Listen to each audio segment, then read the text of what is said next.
up, everyone? What is going on? It's your boy izlogic.business. We're gonna zoom into my face and sit a bit more forward because we're going in today on our start of the bracket stage. I am well and truly tired beyond belief, as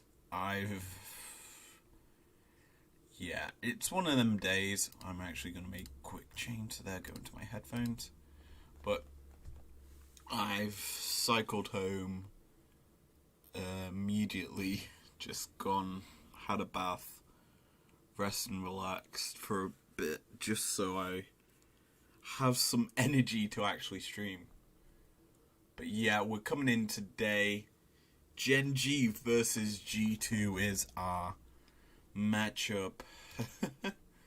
I mean, it's what I expected it to be.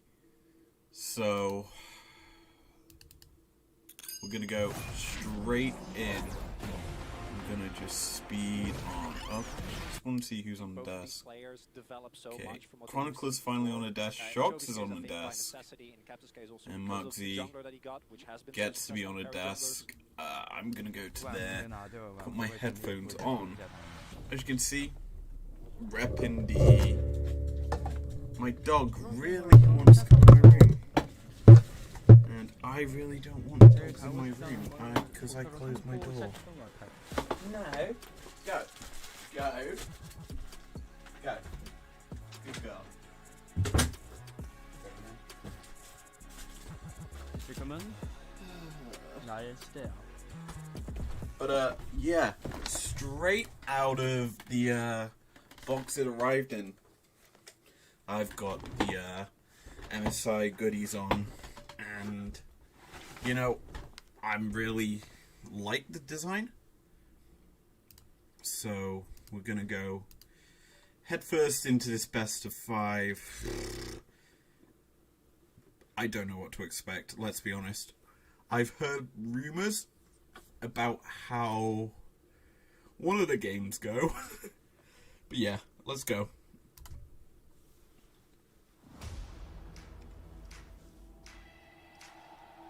Whoa, this is cool.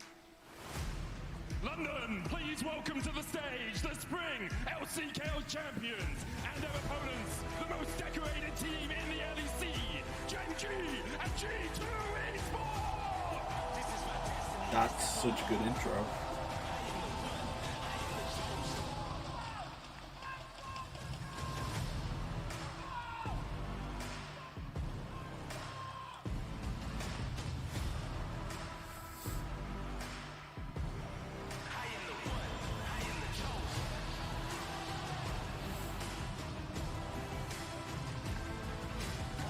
I'm not gonna lie, I love the design that they've got for this one. Like, even the sidebars that I think that does not appear to be an actual monitor. It's just an actual piece of artwork they've made, which is nice. Because they've done the same with G2. That's cool. I presume they've done it one for each team. And obviously, because there's only technically 2 or 1 series a day. From this point onwards, it's 1. This is going to be interesting. So, the great thing about this series is we get a sort of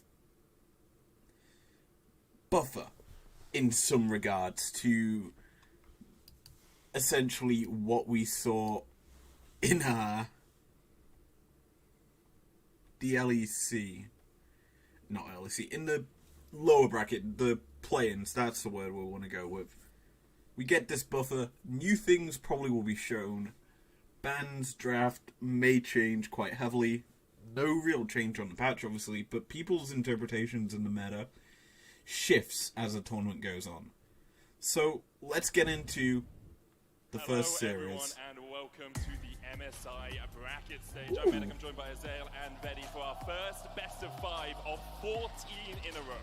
And That is crazy. Big I think we have Cassidy. 14 best of 5s. The other MSIs had only 3. We've almost got 5 years. Already, worth of MSI Medic's that's gonna be taking the packed jacket in these off. next couple weeks. And with that That tells you how hesitation, the gentlemen, we're Stormers already go. into the draft. GenG Draft. will be on the blue side, G2 Ooh. on the red.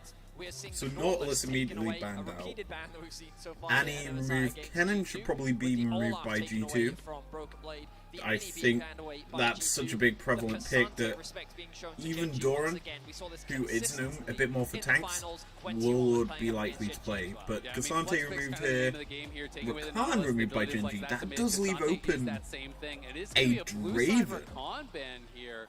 That's something that G2 quite a bit in play, and you were talking has about had that, banned against them Yeah, I think every that single Rakan game, and when has it's switched out on not, the red side, and this is Hasama really pops off. overpaid. But I was wondering where it was going to fall in the draft. GenG You're lock in saying Aphelios. you can first pick it. I mean, Looks there's like what, Rakan Thresh available that for can be G2. paired alongside Will they it. try and respond with the Jinx, or will they look to You've lock got the themselves Renata into the that we've Vi, seen. which we've seen being a very I mean, powerful pick. Lulu was an option with it, Yeah, but it's really interesting. You know, Thresh, another isn't that option here prevalent? They're gonna have to watch out But for. G2, Oh, he's got through. Raven is locked in. On average, a 2.3k gold lead at 14 minutes on this champ. And this was I actually, feel we were just like- talking about pick ban so, earlier. This was by I far believe the this most is a banned game champion that it against happens. G2 throughout spring and winter split. It's Over just ironic 80% of the hearing that. games, it was banned against him. Anyway, No G2 ban probably thrown will towards go him for this for first jungle game, here. and he's gonna be able to Nidalee grab it, and they're gonna go is for a the big Nidalee, option so that this they've is gone for, already and that's a lot of gas damage battle all early game. from You're G2. gonna try to be able to snowball this game very, GenG very quickly. get I think the that's Vi, where which is G2 obviously excels, and I think that's where another they option really that we've wanna seen look so when they're going up much. against a massive Like opponent getting like banned G2. out on the red side. I'm surprised surprised that was not banned, but instead obviously Cassante banned instead. So GenG round out their first phase with a Ari. Lissandra up and available for G2 to lock in here. Silas technically is a good option into the Ari early as well. Or later, rather than early. So I go Lissandra here. Give Caps at least a counter matchup here. So good in the And mid to there you late go. game. I think a lot of analysts So admit Band's that still up and available top side. I might expect GenG to remove the Darius here. Something that Broken Blade has played a lot. There's not many good options because Cassante was removed. But Renekton, Nah are still options that are up for the top lane. And if you really want to go down the list, you've still got GP, Garen? I mean, it's more of a, I'm thinking add-ons pool here, but Nah gets removed off the field here. Apparently Action and Pantheon, things that have been played out by G2. What else is left up? There's the supports, and GenG throwing bans down there. Remove the Thresh, which obviously gives Draven safety, but I would have thought that would have been more of a pick for GenG. What else can be banned? There could be, it's very hard. I guess Jace, yeah, makes sense. Bit of a, well, it can't be flexed, but still, if you're thinking Eastern teams, they go for these Fioras. Jack's still open, actually. There's some big carry tops still left up and available, and GenG just removing the tanks. I think they want to make topside scrappy here, GenG, and have Doran versus Broken Blade be a bit of a difficult matchup. So G2, as a whole, they're going to have to deal with the Vi. There's a Darius. This G2 comp's just interesting, because meta read wise, this is G2 going for whatever G2 want to go for, but as a whole, I think this is quite a difficult comp to play from G2, because you're relying on very little CC. You've only got Lissandra that has a stun that's effective at setting up a Nidalee spear. You're gonna need some real good hard engage here from G2 in support, and the fact that GenG lock into Leona here means that the engage is very, very minimal from G2. I would think you would need something like a Renata. Oh, that gets locked. I think that would be kind of a bad pick as a whole. Pike would be throwing down the gauntlet and having a really big kill lane. Don't like that pick. The reason I don't like this pick is you lack some really strong hard engage. And don't get me wrong, a lot of the pool, the hard engage picks have been taken away. But you think GenG, I think, have played this draft exceptionally well. The fact that I think G2 have misplayed 4-5 here. Darius could have honestly been a last pick and had a counter matchup for top lane, and you could have honestly have secured your hard engage support here in 4. Because if you have a Leona who got picked up on the other side, you can go forward, you can set up for Nidalee with a point-click stun, similarly with the Draven giving a target to actually kill that has very little ability to run. I don't like this Braum because it relies too heavily on people hitting the same target in order to secure the stun, and it's not even that long of a stun. You get a knock-up in your ulti, which is sometimes very hard to hit. I'm honestly thinking here that G2 have thrown away this draft. It's so G2-esque, and yet it still feels GenG favored from minute 1. Now, as we look at the start, we don't get to see the items, but what I did see was Aphelios has the cull, which means we're probably going to see a farm-heavy bot lane, and Draven's going to have to be forced to get stacks. It's also going to be minion dematerializers on both supports, and, you know, that's kind of interesting. It does mean that we may see some sneaky Qs out from the Braum, but it's hard to understand why supports go minion dematerializer at this early level. I mean, Leona's not one of them champs who go for that, as I just look at her items right now. I mean, runes. She's gone Glacial Augment.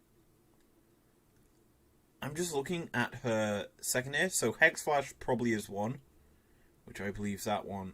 I would have honestly thought she'd either go Boots or Biscuit. I mean, granted, Biscuit got nerfed to smithereens because you used to sell it for gold, but I'm not a fan of the minion dematerializers in her pool. Yeah, that has to be a minion dematerializer, because that's the only one they share. So yeah, I get Braum's gone Guardian, makes sense. Double Conqueror into a grasp. Press the attack on both Aphelios and Vi. It's not Conk or Lethal Tempo Aphelios, which surprises me. I would have honestly thought, with this comp that GenG have, you go for like a Conqueror or a thingy to kind of secure a bit more sustain through fights. Something Aphelios is good at already, granted, but I'm surprised that both of them have this rune page. Now, the start here is good for G2 because they've got Nidalee and early camp steal, and you are splitting the map, possibly. If Vi roams up to the blue jungler's top side, that's a flash. So I believe Broken Blade, his W auto reset actually got cancelled by the flash from Doran. Ends up being a flash for flash, but a huge health. The flash is traded top. Still favors GenG in a sense because Vi obviously is pathing up top as Cleanse, Burn, Flash coming out.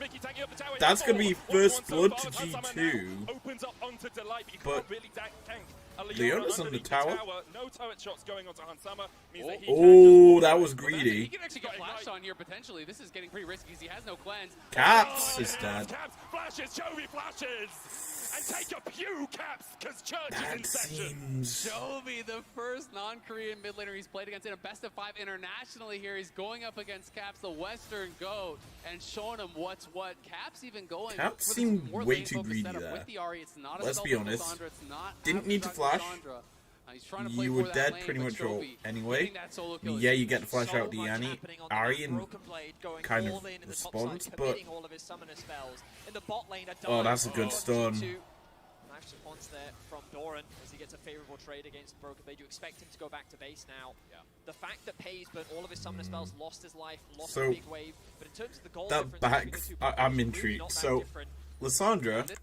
But you expect Just watch what she All picks Chovy, up when not a she split dies. shot against in a best of Because Church Just- is in session. Just Chovy, watch. the first non-Korean This mid laner he's surprises played in a me. best of 5 internationally here. He's going up Dark against Seal. Caps, the Western Just GOAT, buy the Dark showing him Seal what's for what. your first Caps even item. going for this more lane-focused setup with the Ahri. It's not I a mean, stealth with Lissandra. It's not aftershock Lissandra. It's Trying to intriguing play for that because lane, Caps but is Chovy technically getting down that solo and is kill is huge. expecting so still much to get happening on kills the map. Broken against Blade going GenG. all in the top side, And committing all of that his summoner surprises spells. me In the bot lane, quite dive a from lot. G2. Nice response there from Doran. But Gets a yeah. favorable trade against Broken Blade. You expect him to go back to It's base now. intriguing The fact that Pays as a burnt whole all of his how summoner this spells, game is lost his shaping life, up so lost a far. big wave. Because we've already got Just the 3 goal kills in difference 3 between the two minutes. bot lane is This really game not is that bloody different. quick. It's a Yeah, this is G2S the problem game is as that, normal. it's actually Pays up This against bot the side, we watched Kill did not the go for Draven here. They gank forced his again. dive so early. Just Level straight two in Italy, on going to for the dive Pays. here. Mickey doing a And great job starting it off, tanking it up. You know, he is gonna the give kill this went fight over to something Yike, worth which it I think is for the that most beneficial for early. Does end up taking a bit of damage But like, against the light as he ends up taking the tower shot, but yeah, this very is just greed uncharacteristic from play Caps. from Caps.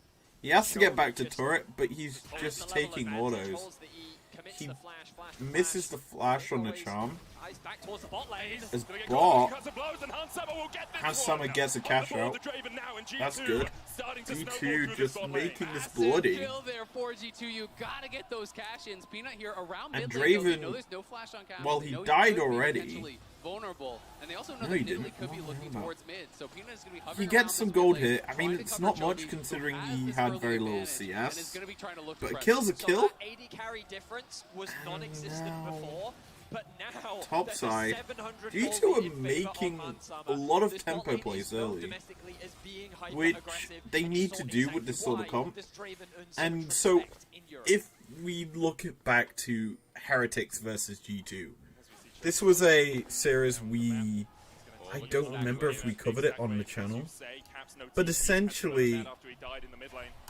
going to pause here.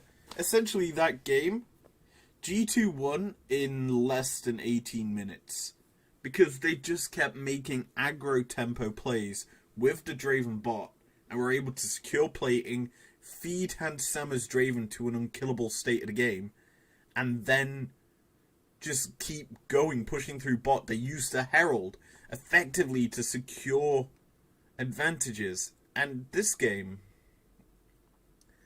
it's close.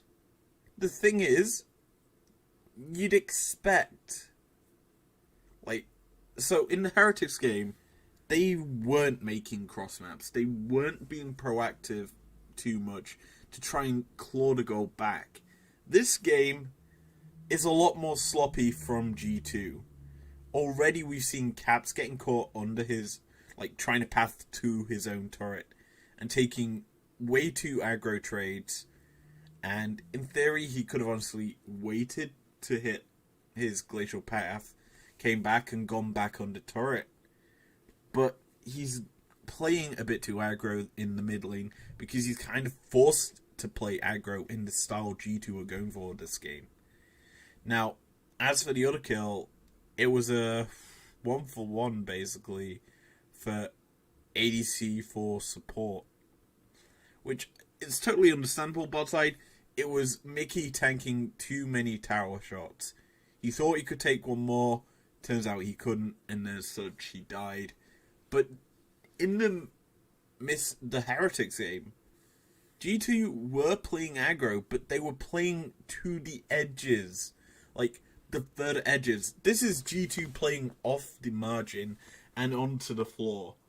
It's too much and I think Broken Blade's gonna of have what to they lead, need right? to And do. even just making him lead Now, is such a big victory. this already here, but they're gonna is look for this dive. a proactive play from GenG. And you look how they're set up. They've essentially caught G2 unaware because I believe... As you So, say, Caps no yeah. I'm just looking. So, essentially, Wave Crash, this is routine. And it's intriguing. Bot lane, go on a reset. I wish I could pull up the map right now and show you what I'm talking about. But bot lane are on a reset. They've just pushed a wave or crashed a wave. It's hard to tell, I know. I'll just... Exactly why does Draven earn so much respect in Europe? So, bot lane. as we see Chovy starting to move around the map. I'll pause it. I got my snippet. I would like... Just give me a sec. I'm going to block my screen so I can look at these.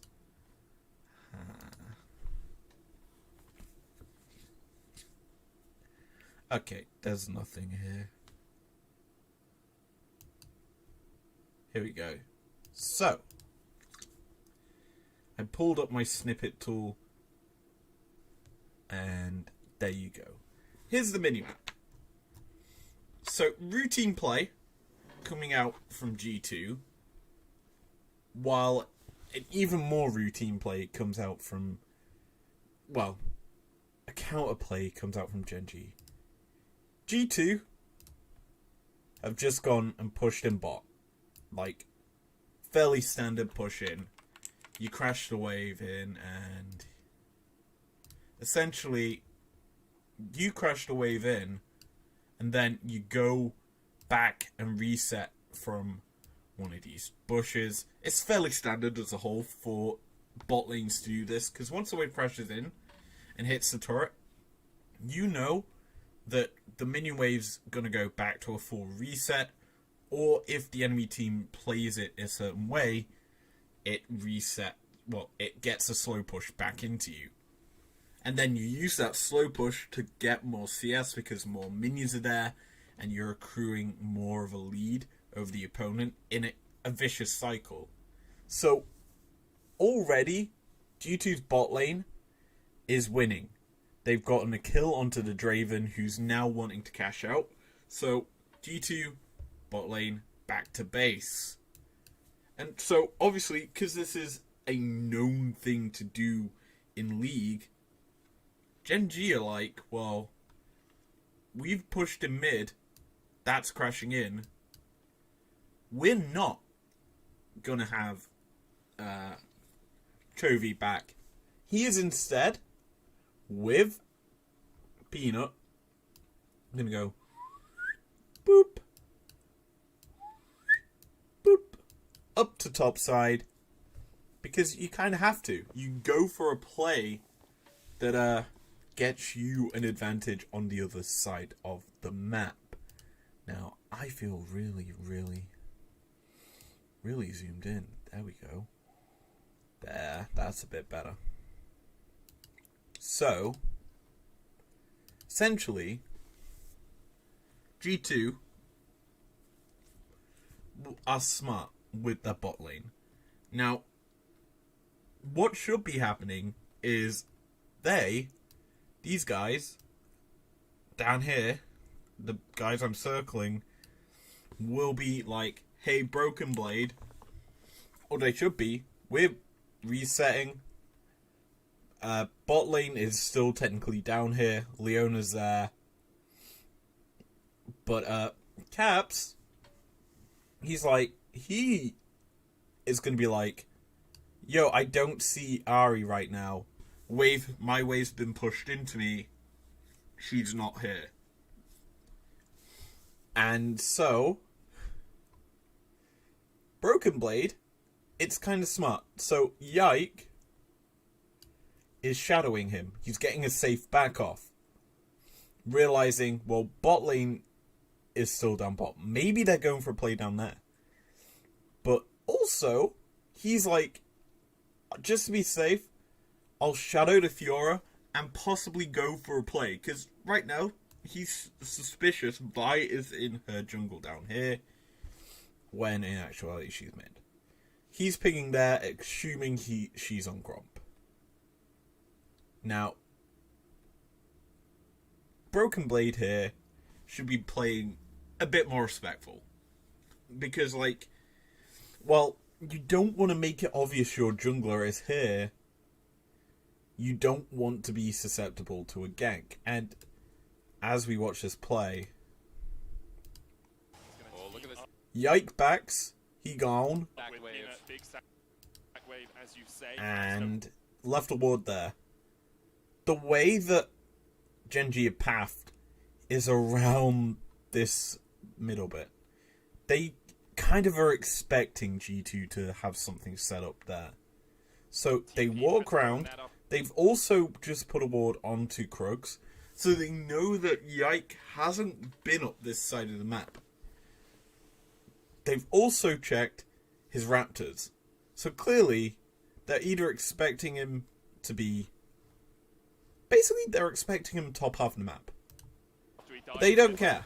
And I think Broken They're Blade's just going have to leave, continue right? Even forward just making him leave is such and a big get victory 'cause there's Broken so many Blade things under here, the but they're gonna tower. look for this dive, and he hasn't Now, left. I don't know if this ends up in a kill, but the way it's looking, Broken Blade just gets locked under the tower, and Doran Really tanks played it by up Doran very there, well. waiting out, that pull, you know, he's But yeah, trying to they get just carry on take it. the Broken pull Blade from waits it out, Broken but doesn't Blade. have the damage to actually knock him down, Don't and that is get a massive loss. aggro No before TP. that, is and 12 minions it's there. a That's simple gonna force dive overall the death. from GenG Excuse to me, the early few retain lanes- or the early few regain levels from Broken Blade the kill were good. lead. He did what he needed to. Got that wave underneath the tower, so he could So, get the face off, but GenG continuing on from there, G2 now, bot lane, obviously got crashed back into them, and top side is a bit more difficult for G2, because Doran is a big threat.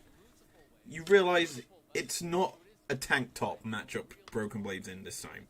He's against a Fiora, and Fioras are synonymous for getting on squishy carries and bursting them. Because right now, you look at what G2 have, if Fiora gets onto the Draven,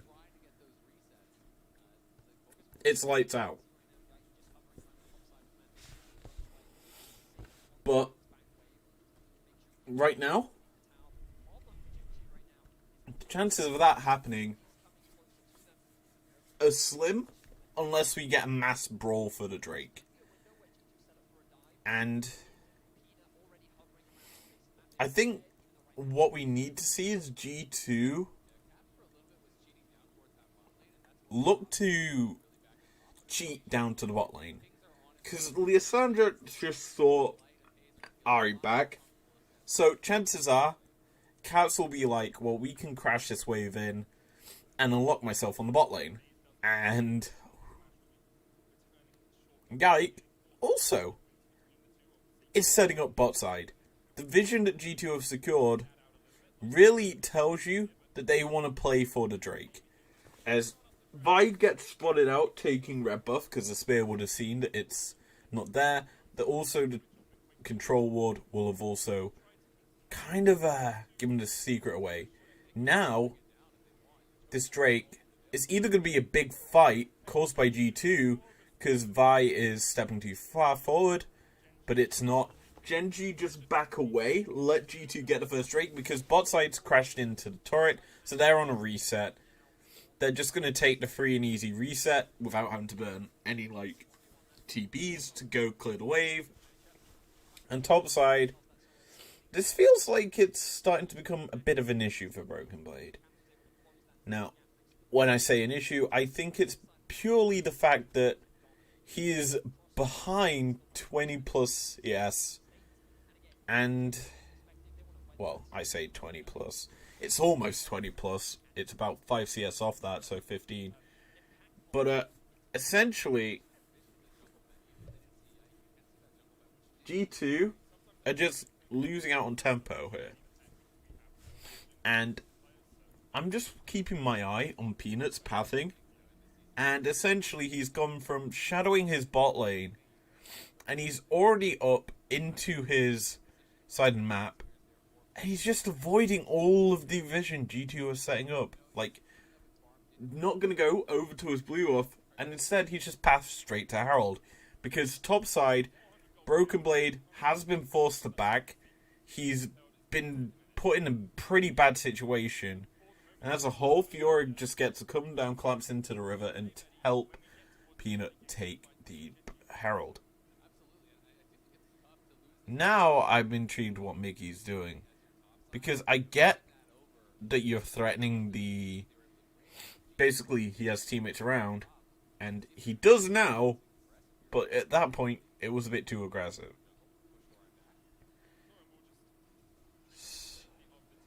Good spear. They get on top Peanut, and that's a big burst out by G2.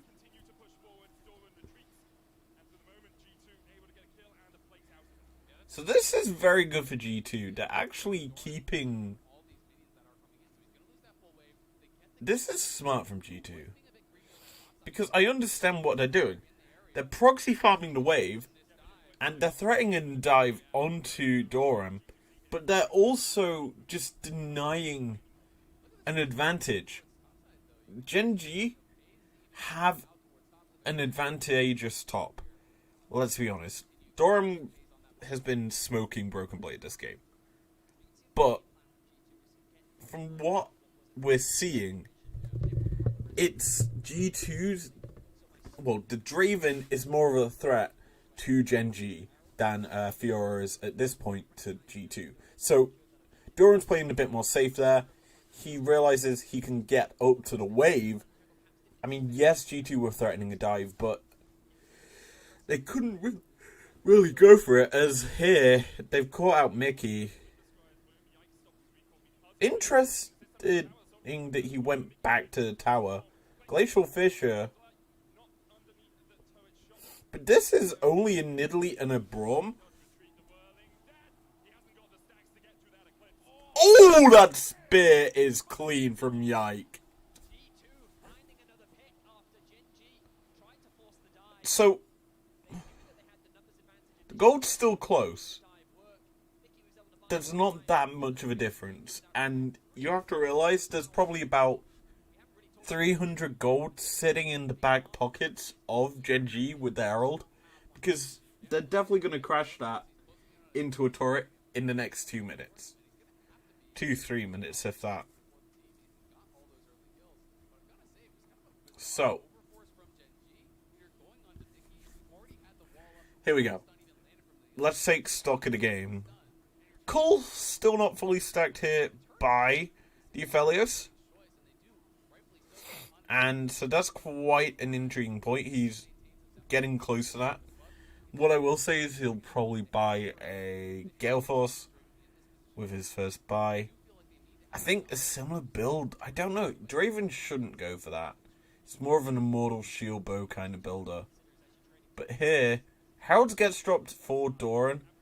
Obviously, this is interesting. So, essentially what Doran did there, he sacrificed his health in order to get damage onto the tower so that he would get turret plating. Now here, this is looking pretty bad for Mickey and Hans, because Chovy has managed to roam up. I mean, right now it's interesting because good charm. So essentially this game is boiling down to the Yike and Sama show on G2's side. But on GenG, it's Chovy and Doran. And so you realize the fact that G2 are essentially in a weird situation. Because right now, the early game is ending in some regards, and the power spikes that G2 have ascertained onto this Nidalee, that's 4 stacks on a Dark Seal, becomes very, very, like, important for any upcoming fight. Because she is a big carry and a threat, but she is very... The word I'm trying to say is, she relies heavily on spears to be a damage threat. And so, if she's not hitting them, then essentially, in any fight, she could be either popping off or very useless. She's very hit or miss. So here, this game, with a rocket belt nonetheless, it's not going to be like a full burst. You kind of rely less on the spears for damage, and you kind of sacrifice some of your initial power with the likes of a Ludens or a Night Harvester. I mean, yeah, you've seen more people go for Rocket Belt instead of, or is it Proto Belt? Whatever it's called. You see people go for that over Night Harvester nowadays, but like, personally I would prefer something that's a bit more burst heavy on a Nidalee. Because you're playing basically an all-in sort of character. Why not go for it? Anyway, guns have switched for the Aphelios. So, I was thinking that Drake was up soon. Another 2 minutes, so he's probably on a good cycle here, Pays. He's going to be probably hitting white-red gun when he gets to the actual Drake. But here, that's a whiff of the Bromel. They're looking to catch out Chovy, but spells are just going wayward by G2. TB comes through. Fiora catches targets. Oh, Hansama's dead. G2 now have no damage. That's just a clean play from them.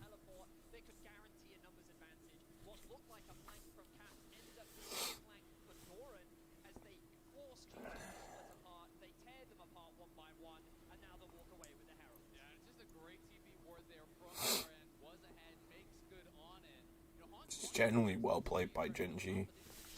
I think G2 kind of scuffed their play because they burnt so many spells in kind of a whiff. So I want to count the whiffs here.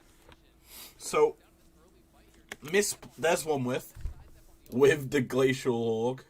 The Glacial Hog, man. Glacial Fisher, that's the term. That's one whiff.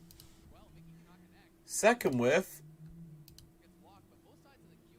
I mean, that's a good block by Mickey to stop the charm onto Hands.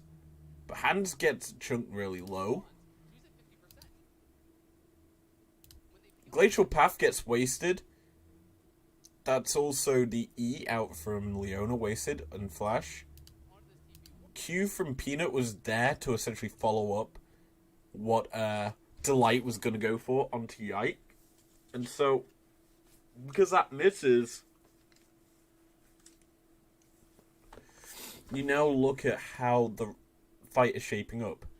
Mickey's in no man's land. Yike's in the pit. He can technically jump over the wall to safety. Bot lane, well, there is no bot lane. Broken Blade has no way of getting into the fight because he's got Ghost. Doran, on the other hand, TPing in behind G2. So, with how everyone is shaped up right now, low health bar Hands, semi-low health bar Caps, Doran, full health, going to be on top of the carries of G2, and pretty much going to have a field day. On this side, Q lands from Leona onto Braum. He's got to walk through basically the Glacial Augment slow field if he wants to get any safety. But at this point, Mickey's dead. And G2, the way they're playing, they're running from this ward by running past the ward. But look, a great Solar Flare out from Lehens. Not Lehens, it's Delight. I don't know why I just said Lehens. I'm just waiting for JDG to play. But yeah, it's a great play out from the Leona. And Hans is just killed because Flash from Doran just gets him on top of it. Who popped the Scryers? Not Scryers, the Blast Cone.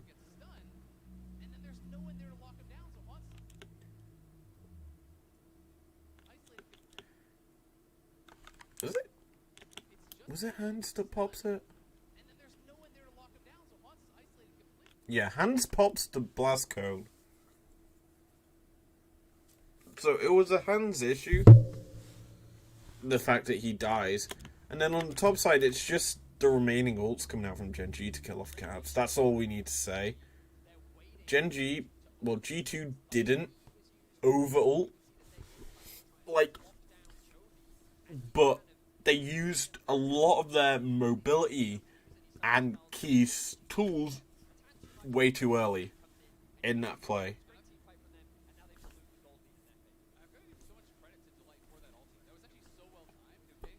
Now, Delight's caught. Soul Flare goes wide. Bot side, Chovy's caught out Broken Blade. Chovy's fed. And so, G2 are basically in a situation where it's intriguing. So, Harold went over to Vi. She's hovering bot, obviously for Drake. But, like, if I'm GenG, I'd be looking to drop Harold mid. Crash it open the mid, tier 1. But Vi's caught Yike. Gonna spot her out. Mid lane, Doran's somehow got on hands. How? Harold's dropped. There you go. As expected.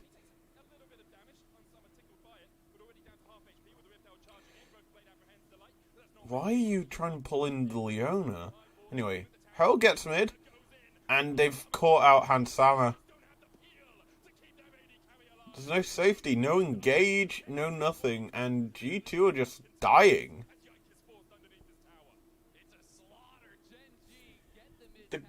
Honestly, this game, while Nidalee's got kills, it just feels like you've invested too heavily in damage and not engage or safety. Because Brom, don't get me wrong, provides the safety. He's still not the strongest in current meta. Like, honestly, Renata would have been more impactful, I think, in this game than what we're seeing. Like, Maokai was also left open, by the way. Yike doesn't play that pick, though. So there's engage picks that I think would have been useful. But this fight, it's just Hansama getting chunked early by Doran. And he's able to just walk back to safety. No real threat. And all that GenG are doing are throwing spells at Hansama. At this point, it's just Peanut waiting for the Vi to step too far forward. And as the turret falls, it just gives a turn opportunity to GenG in a very, I would say, easy fight. And 19 minutes on the clock, GenG are just easily sweeping through G2's health bars because they're just focusing the carries. They're not bothered about the Braum and the Darius. And that's because they're out of the game already. There's such a big lead for Doran in the top lane. He's just able to kill through their health bars. Even if it's like a 2v1. He could probably win that fight. So.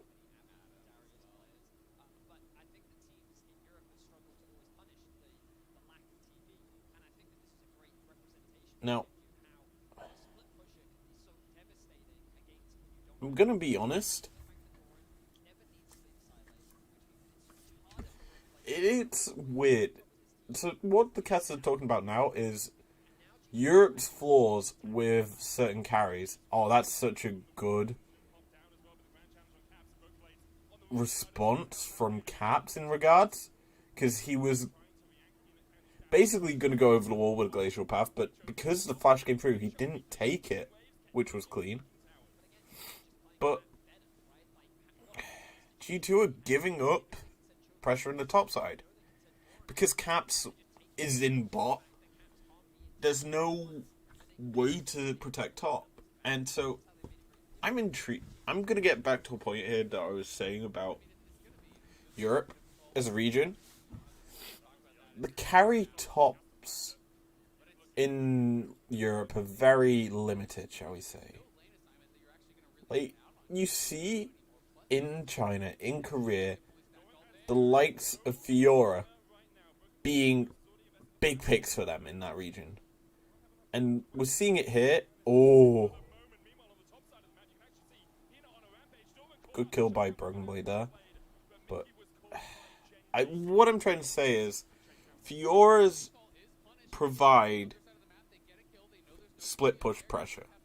And in Europe, split pushing kind of has taken a back seat in terms of meta.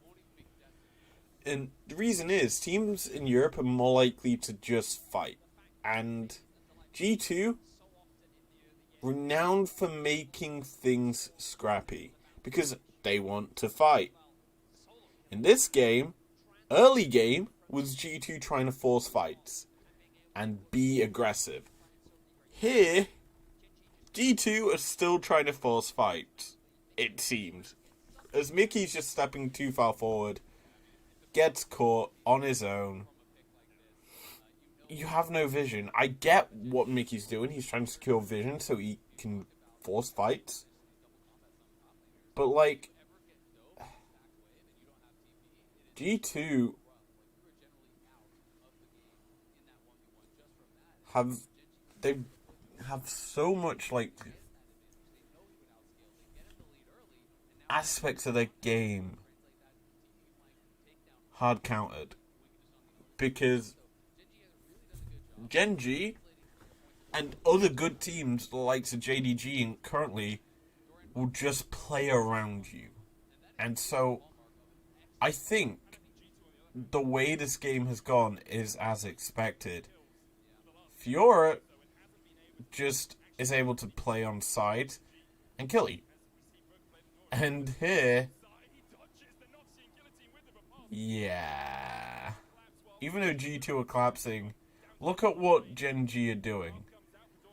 As Doran's taken 3 of them with him on a wild field trip, Vi's on a wild field trip of her own, killing off the Braum. It's just better tempo, and that plays out from GenG. And yes, you could say this game was well and truly over, but it amazes me that G2 have allowed it to happen. And it does come back to draft, as G2 just have such a weak comp in comparison. Now here, I think the game is over, because GenG can push for the win if they wanted to. But they're trying to reset here, and I'm looking for where the Fiora is. Oh, caught out. Felios looks like an easy target here, but he's playing on the edge here, Pays. He's waiting for the TP from Chovy, who has got Horizon Focus, but here comes a re-engage. Chovy could either go over the wall, there you go, burst out the target. He's just playing this so well.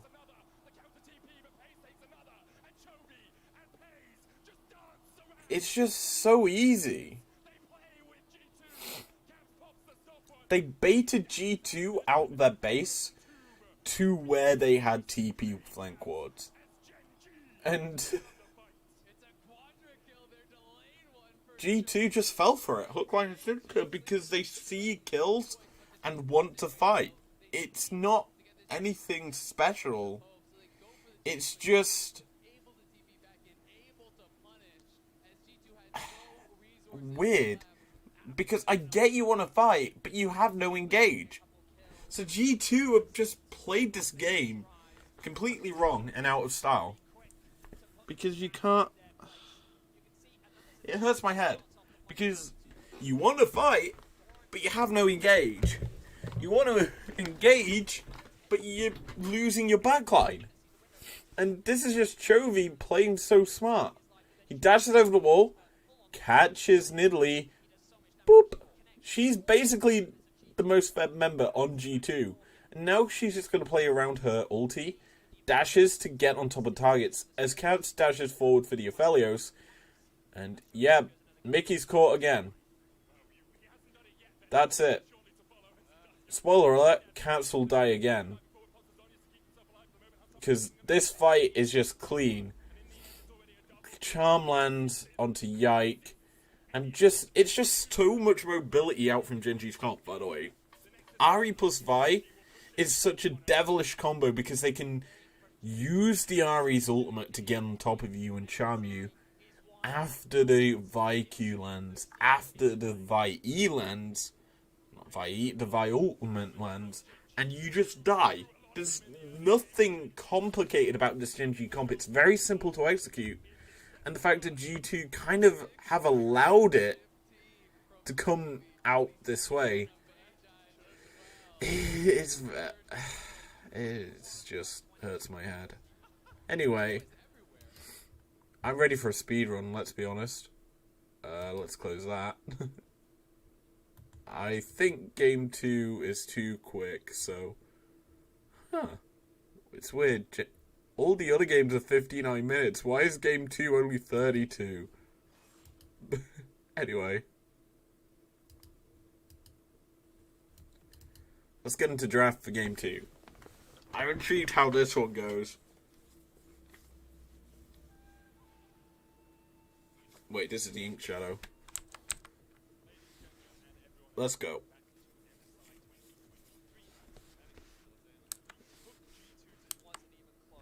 So, game number 2. Draft.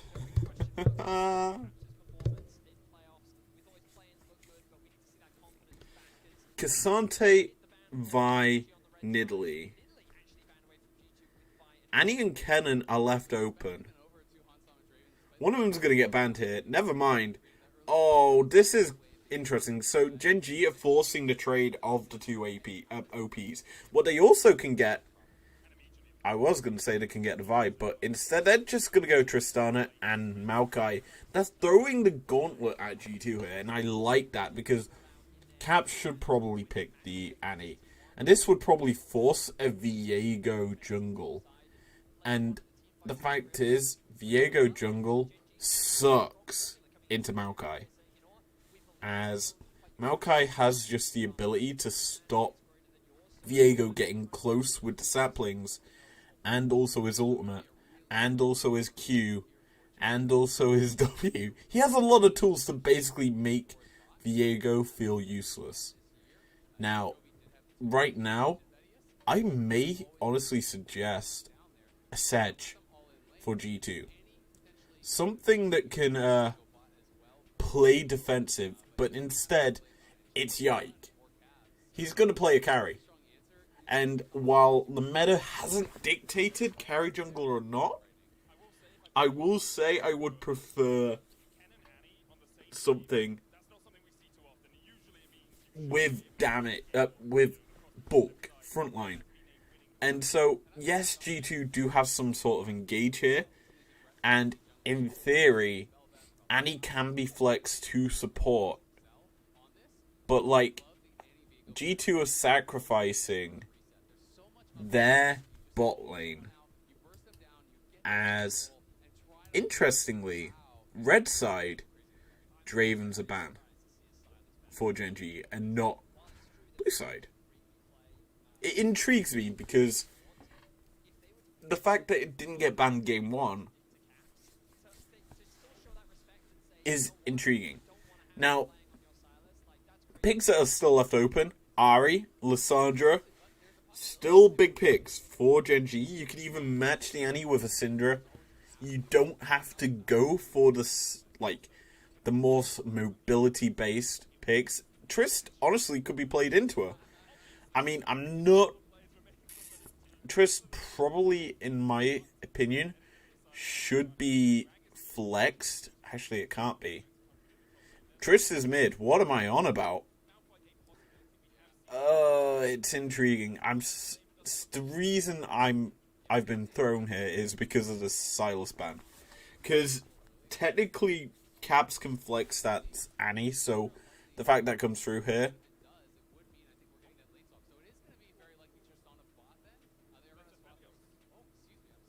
Huh. What is this comp from GenG? So, I get the use of Lissandra. It's probably going to be tank Lissandra. I'm intrigued because Lissandra isn't known for being a top laner. But Triss is going mid, I assume. Aphelios has to go bot. Maokai jungle. This GenG draft is causing me headaches, and usually it's a G2 draft causing me headaches. But G2's draft looks very stock standard. Back to basics as a whole. So, that's a blitz. I mean, blitz into Thresh, standard. We've seen it before. I know I'm just reiterating what Medic says. But, I've got to be honest. G2's draft's very basic in comparison to what we saw game 1. It's a lot more safe. You've got engage options. You've got team fight options. But like... So, it's interesting because there's some forms of anti-synergy in GenG's comp. Because you have the Tristana bookshot, her ultimate, to knock away the cannon. But you also have the blitz hook, where you can pull him in and kill him. Like, so, in theory, if you mistime it, cannon can get pulled in while slicing maelstroming, as well as being pushed away. It's an odd sort of draft out from GenG. It's understandable. They're basically playing a no, you don't get to get on top of us comp. Oh, and when you do go for them sorts of play, oh, we're gonna still kill you, because we're gonna hook your ADC. That's the name of the game for GenG. And G2 just want to get on top. They want to pile everyone on. But like, how, if you're G2, do you get in? Because obviously Maokai is no, you can't get near us. Trist is like, no, you can't get near us. Aphelios is the constant burst damage. And Blitz is just there to like, you've used all your abilities now. We kill you. Haha. My nose is so itchy. Anyway, G2 doing a G2. Getting vision down. They don't care if they're spotted. This is a known thing from Europe to do that. Just stick a ward on a buff. Surprisingly, Maokai walked into G2's jungle, didn't put a ward down, and got away. Anyway, looking at the runes, it's some spellbook for Lissandra. Lethal Tempo Trist. Nothing else is too surprising. I presume it's Glacial Augment Thresh. I didn't really see that. I just missed it on my replay. But yeah, this bot lane should be quite intriguing. Because it's basically hook v hook. And early, I would say, it should favour Jinx. Once the Felios gets better guns, then the hook becomes a bit more prevalent, or GenG, or a hook on the turret becomes more prevalent, regardless of when.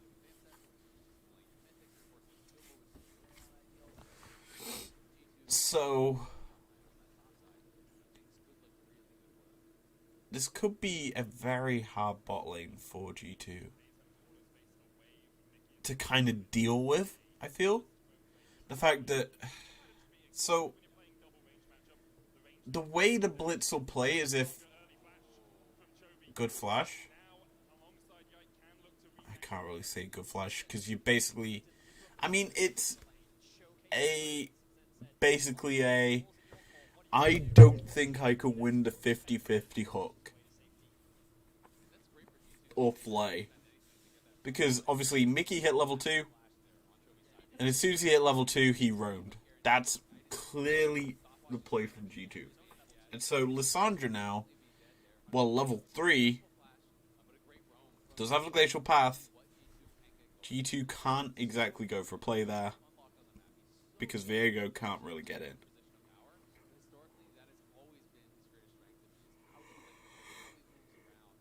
Anyway, Hook lands onto the Blitz. He's going to be pulling Flame Chompers, but Blitz has already caught Jinx out. She's taken a lot... No, it's Mickey X. Never mind. Damage coming out from GenG.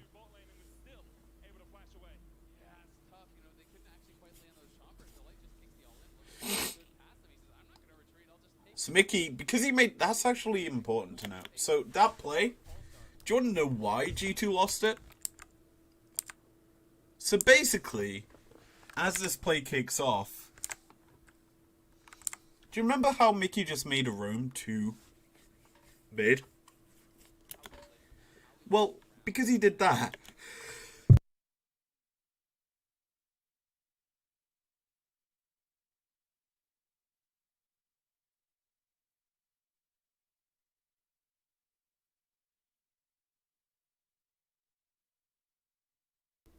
as I was...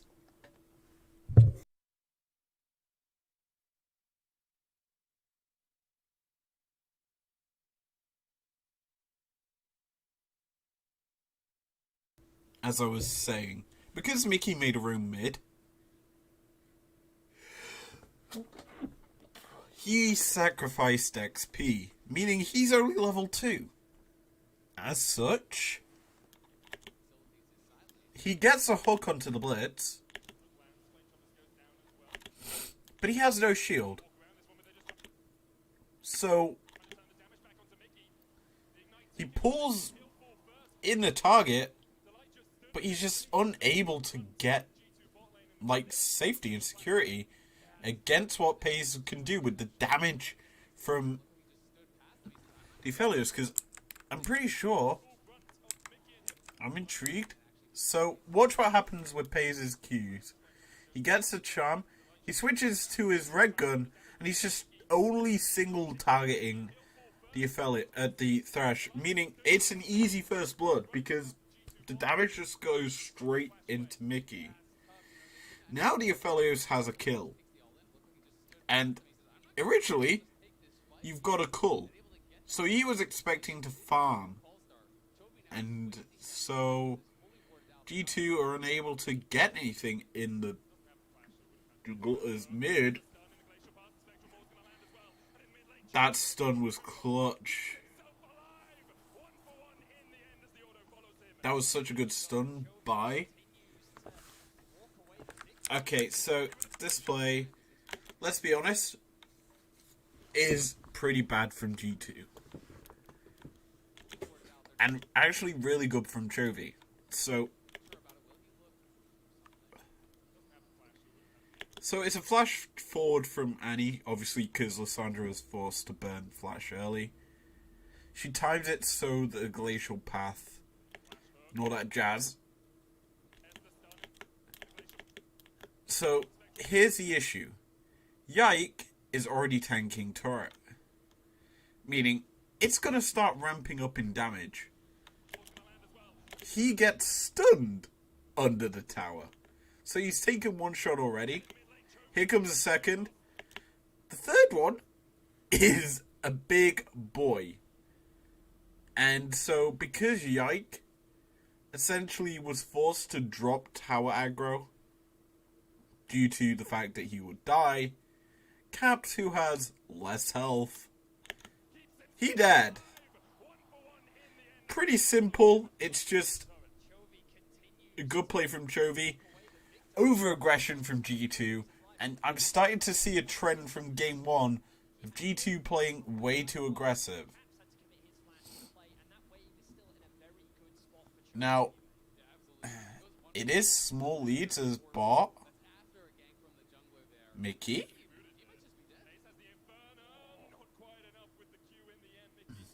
Way too aggressive. Forced to burn flash from that, by the way. It's dumb. Way too dumb. G2 need to honestly calm down and slow the game down, because you have excellent scaling into this GenG comp that do reach a plateau quicker than you do. So you really need to slow the game down as best as you can. And I don't think with how G2 are in terms of this series so far are capable of doing that, because GenG know how to play quick. They did it in Game 1. They switched it on a knife. Just able to take the aggression from G2. Oh. That's how I was dead, by the way. It's just Gravitum into, well, hook, into E, into Gravitum route. You've got no way out from that combo. It's clean. And now Hans Sammer is going to lose out because... yeah, so Hans on his reset bought a cull. He's behind tempo quite a lot. And so, I'm just going to be honest. G2 are just giving over gold and are kind of unable to get it back as quick as what GenG do. Because GenG will always have a means to keep a lead. So right now, this bait out from... so this is a classic blitz bait. You ward the... I'll back up. You drop a ward in there. Everyone sits in there. So when Mickey, more than likely will be Mickey, steps up into there to clear the ward, because chances are he'll drop a ward in. He gets hooked. Everyone dies. Win-win for GenG.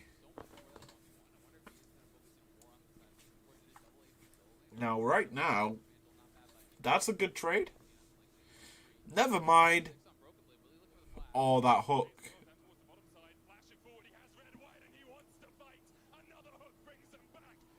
Okay, so we need to watch this. So, yeah, we don't care about that for now. It's just... so Blitz is charging Hex Flash. No, he isn't. Yes, he was. I'm intrigued. So it looks like Blitz is channeling his Hex Flash. He just lets it go immediately to get the movement speed buff. He also uses his W. And now Hans Sammer's putting down his chompers to kind of protect him. Way too late, because Blitz already could speed up through it. He's Wing the Blitz to slow him down. The Lantern's been used now. But look at what Pays has done. The last tick of his Q. The last auto from his Graviton gun. Roots Mickey. Meaning, essentially, there's no way out for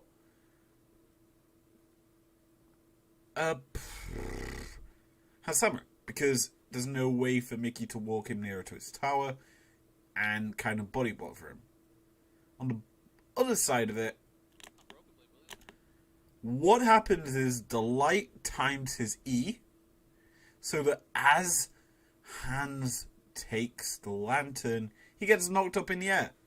Cleanse comes through, but like, he goes nowhere. And red-white means do not fight. And he's just killing out Hans Sama, because if you can't tell,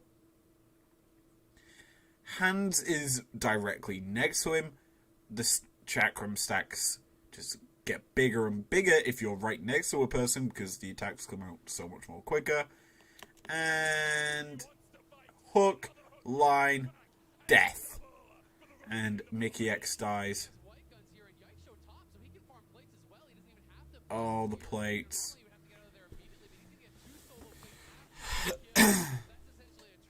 So also, because G2 were trying to kill Maokai, Pays gets so much gold. Huge, honestly. Caps can't make a response. He is going to keep the wave in a good place. And G2, because they rotated mid, actually mid died, so Yike's going to give up the fight. He's not going to make the rotation down to mid to hold wave. As top, they lock down the Triss, but they're just going to get flashes. Oh, I thought the hook was going to land there.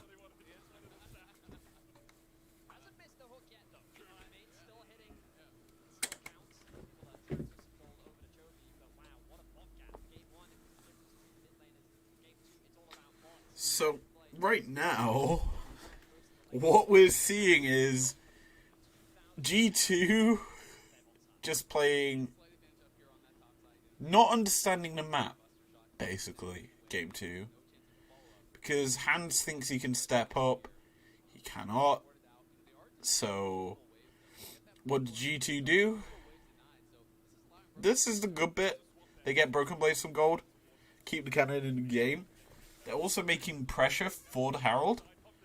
But Caps is now in the own and dead. Yeah. Basically, G2 make a play topside for Herald. Because, spoiler alert, Yike was spotted on Vision. And so, because he's spotted on Vision, GenG know while Caps is on his own in the bot side, there's no one around to protect him. Oh, Herald's just died as well. We hear the sound of that, so we just get to kill the mid laner for free. Pays gets gold, he gets paid, and that Herald probably will be dropped into Broken Blade's back pocket, don't get me wrong. But, like, this position for G2 is a hard one to play out of, because Aphelios has been fed.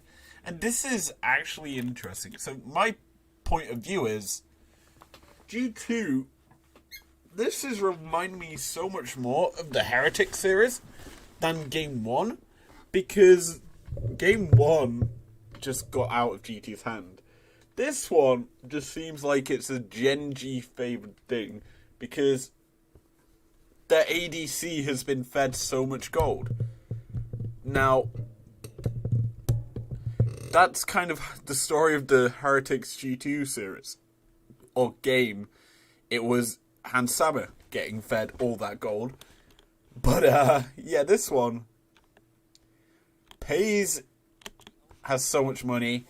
Another turret plate comes in, and because Caps has TP, wait, he didn't even TP, he's just back in the bot lane, and dead. Oh, that rocket almost kills him.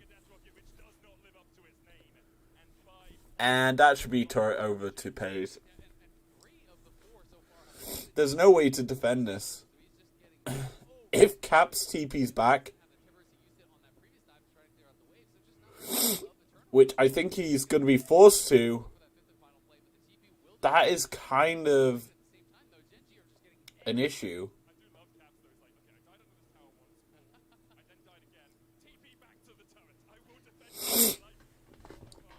Oh, my nose is so itchy right now. It's hard to describe it. Excuse me. Ahead now, and the gold for G2 sits up towards that top side on Yike, on Broken Blade, but the question is whether they'll actually be able to utilize any of it to get this game back out of GenG's hands. So this game, it's hard to play if you're G2 right now. Essentially, it's close in every lane, but bot lane. And Aphelios, he's just going to be TP'd around the map. He's going to get as much turret plates as he can. Because G2 can't match into him right now. And as the game continues on, it means more and more items, it means more and more damage, meaning these turrets just get shredded. So right now, Aphelios just shreds through Yike's health bar. He dead. He dead. Pace showing up in his first international tournament. Ruler, he says, as he manages just to get that solo kill in the top. He's about to cash in his call. There he did. 7,200. Good hook. Oh, well, I say good hook. It almost hit. Bit of a bot gap. Like him, out of a fake. Picking up all the plates. Got 4 down towards the bottom lane. He's getting more up towards the top lane. Now, this is a good thing out from GenG is they're actually getting a bit of gold into their other carries. Doran needed a bit of gold. He's in a losing matchup, I'd say, into the Kennen, who has been able to get 4 plates. But here, Mickey's been forced to make a play. Tries to open up, but they can just tank this tower for days. G2 so far behind. The Pays only got 220 gold for that kill. Situation where Mickey is trying out of desperation. It's so far out of this. 12 minutes in. So he's like, oh, maybe I can just make a flash play. Yeah. Yeah, this game's over. Because as soon as this turret dies, G2 die. And because that sapling hit, Hans is slow, he's still here. Yike is way too far forward. He's going to get hooked. Good use of the ult to avoid it. But The fact that Hayes has over double the goal of Hansama is just ridiculous. the game's out of control. Mid lane turret's almost dead, and we haven't even had Aphelios in this lane. Doran's got gold now. Remember how Broken Blade was ahead? He is not.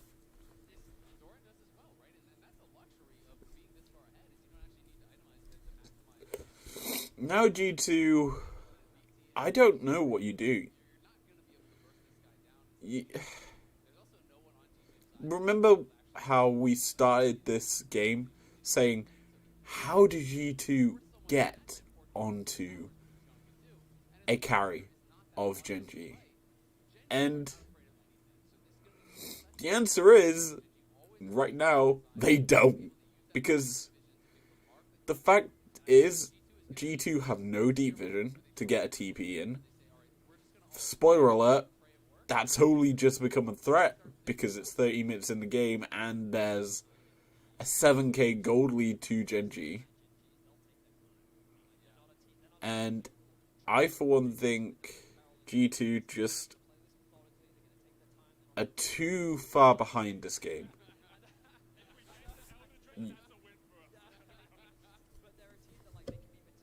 13 turret payloads went over to GenG. I think about 9 of them went to the Aphelios. As mid, it's just a dive. Pays is legendary. Turret's dead, so now you can't fight. Kennen can't even come in. Maokai was even walking to protect, and Hansama just comes in. They can just dive freely. This is clean. Baron's not even up. They've gone for Herald. I thought they would turn in for Baron, but you realise it's only 14 minutes in the game. Now, here's the issue.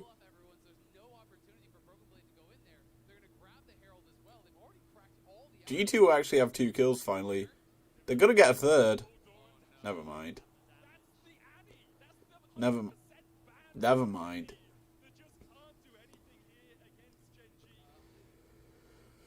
Ripskins! Yikes! That gold graph.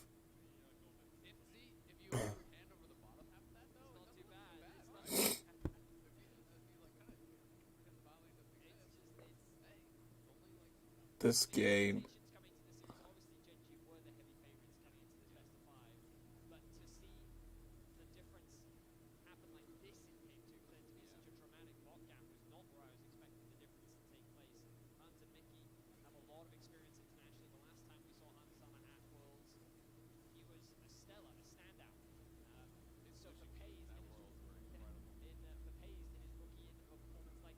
Oh, well, they at least got a turret bounty here, G2.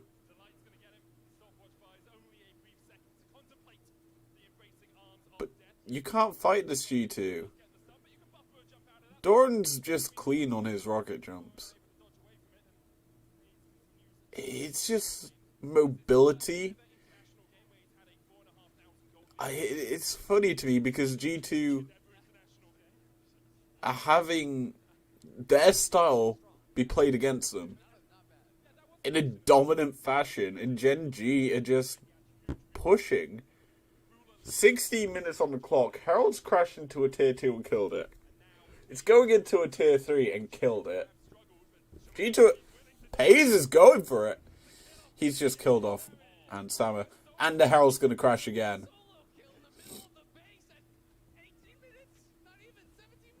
The music. That's legendary. Oh, God. They finally shut him down. That's 2 kills over to G2.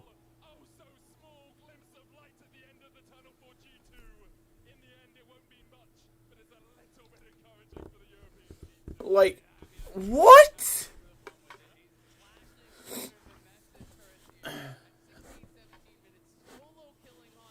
This game is weird. So, like...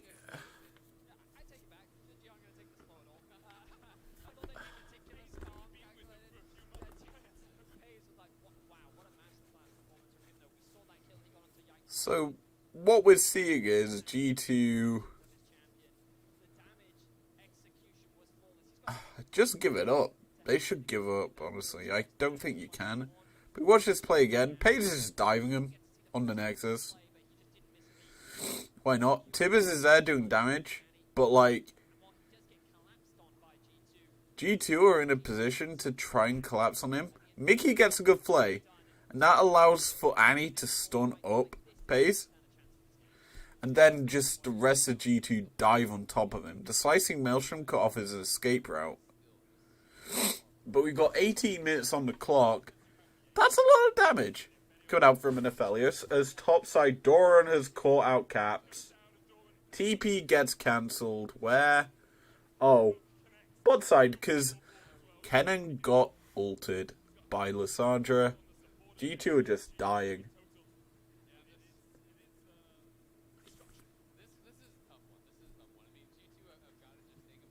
And that's Inhib dead.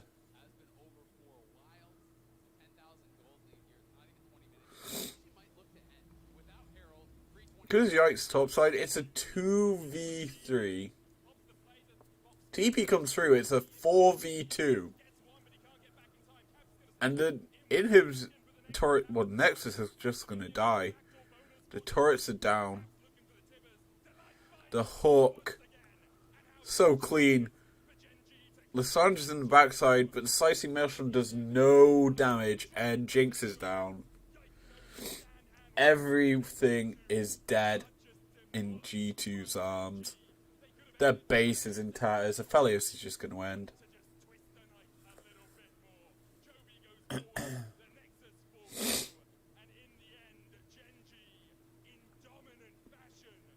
Easy peasy game 2. Simple. I've never seen a game like that on the international stage with major regions. Jokes. I saw G2 lose to FPX. Anyway. I didn't notice. I paused it on a bad time. Let's go to the last 2 games. We'll start with game 3. Oh boy. Gip to champ select. I'm not looking forward to this one.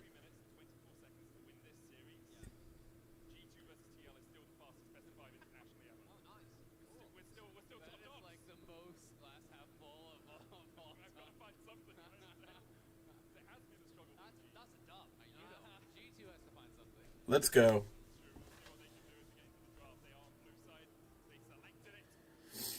Vi Aphelios finally being removed by G2. GenG probably will remove. What can they remove that's big? I mean, they're not afraid of either of the big carries. So they're going to ban out the Olaf. That makes sense. They're keeping their game 2 bans the same. G2, change it up. Aphelios is a no-no champ, it seems. Cannon comes through. I think GenG answer with the Annie here. Like, honestly, I think GenG will rotate up their draft here just to be a bit more proactive. But Cassante comes through now. Banned out in the previous 2 games. Immediately going to be picked up. Now Doran is on a bit of a different pick. It's a bit more of a tank than the carry-orientated picks, even though Cassante can carry. But you also realize it is still technically a flex. Chovy could play that pick.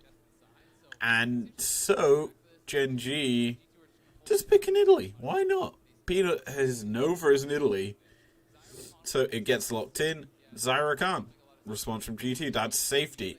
Rakan hasn't been banned out yet. So yeah, that's a good pick for G2. As you've got Engage now. You've got a way in for the cannon into team fights. And how GenG responds, obviously Aphelios now not in a rift. Go for the Zeri. Zeri probably going to be paired with a Renata because I don't see Lulu making it out of the ban phase. So, Car 6. That's a target ban. Not going to allow a AED carry jungle. Viego is still technically open for G2, but GenG could honestly ban it, and there's that Lulu as I expected to be removed. Thresh still technically open for a bit of safety for Zeri, so maybe that gets banned out here by G2. But, you know, drafts has been wild all series long. So G2 could go for the ban I expect, but I think GenG gonna remove the Viego. Now, what does Yike play? Does he finally go to a tank? Wukong is still technically open. Sedge is open. You're going into a Nidalee. You need probably some bulk to deal with her. Because your team right now, if you're G2, lacks frontline. And I think you need a dive buddy for the Rakan, in all honesty, to ensure the cannon can get in. But if GenG locked that Rel in, that's an interesting pick, and I think we do see it. So, Rel here in this situation kind of provides a bit of engage for GenG. The thing that they also need, honestly. And how the Rel will play is, it'll try to use the E to lock up cannon. Don't allow it into the fight, and use the Magnet Storm to its full potential. And G2, Annie, Poppy. Poppy is not something I've seen in Yike's pool. And it essentially has 4 wins, 1 loss in this tournament. Wow. But it makes sense for it to get used. Because you got the Zeri wanting to dash around. You've got the Rel and the Cassante and the Nidalee. That's a lot of dashes on GenG's side to try and avoid things. So how do you negate it? Get a Poppy in with that steadfast presence, and she can stop them all. One thing she can't stop, though, is the unstoppable force that Malphite brings to the table for GenG as Doran locks that one in. I think that's a bit of a panic pick in that top lane, because you've realised that, okay, we can flex the Cassante into mid, but here, Malphite top is a bit of an issue in my opinion, because you've indexed quite heavily into this front line for GenG. Your damage is split between two people. But what I will say is Malphite into Kennen, you basically lose out on that armor threat. Obviously, Malphite is a big armor stacker, so the fact that that's fine.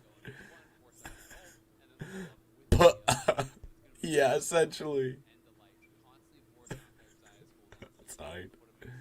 Essentially, G2 are just screwed. But no, Malphite loses that armor sort of indexing. Anyway, this game, G2 have a lot of burst and a way in. Something they've kind of lacked in every game is a double engage setup. Game 2, you could say Thresh Hook and Annie ult. But like, I personally don't see that as hard middle engage that's guaranteed to work. This game, Poppy running at you with a Rakan, it's very easy to set up plays. And G2, room-wise, fairly standard. Guardian on the Rakan, we're not seeing a spellbook. And, well, that's fairly standard for ruins for everyone. Nothing in particular to me that stands out.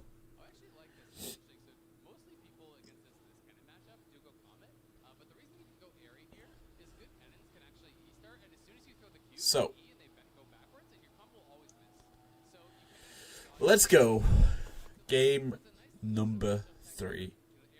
Game 2 was short and sweet. We already discussed how that worked out. I'm disappointed that Mickey and Hansama aren't using matching skins, but G2 is sending a message using the Invictus Gaming skin, it seems. Don't know why, but Mickey's not running the matching skin to Desire, and I am upset with that. Wait, is he using Rowan? I don't remember, because that skin looks way... No, he isn't. What am I on about? That is the IG one. I hope. Please tell me I know my Ricard skins. Anywho. Gonna take stances. That's a good engage. Force the cleanse flash already out from Pays. And G2 finally have a proactive bot lane. It's a different story to what we've seen so far. As Tit dive is clean. As Poppy has the extra health. Oh, and it's an execute. That's huge for G2. Because Malphite unable to do any damage in that play. Mid, Caps is taken quite low.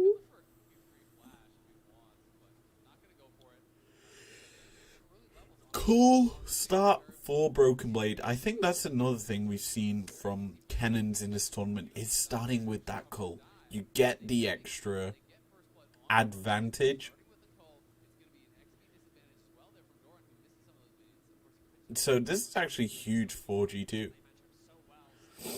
They're actually getting a decent lead. Yes, Camps is being bullied mid.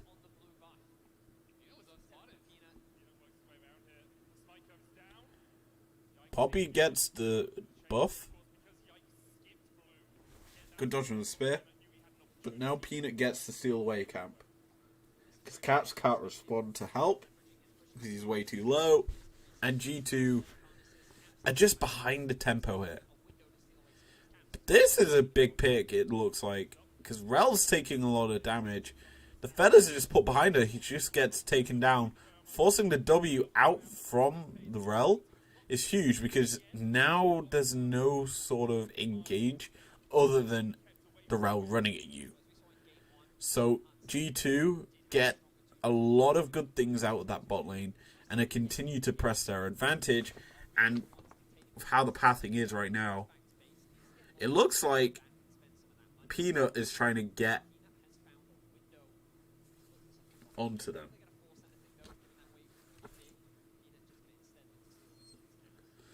So, gank again.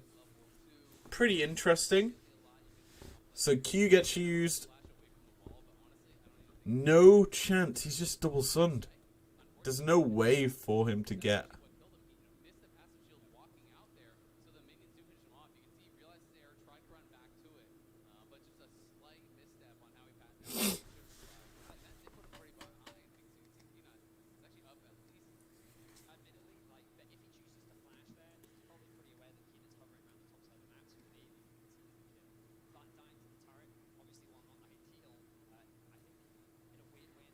Uh-oh. Round 2. This should be a kill if he gets in. But he was spotted, I think.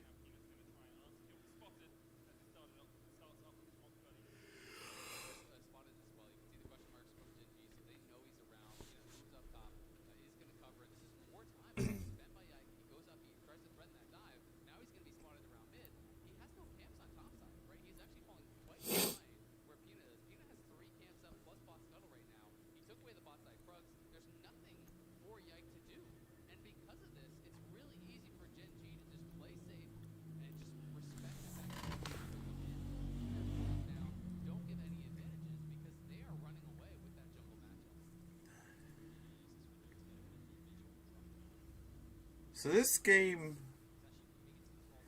is definitely a lot slower than game number 1, that's for sure.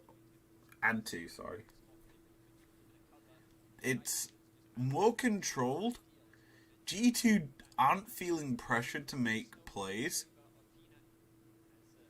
Because they understand that this game, the onus for playing early effective gameplay is on GenG.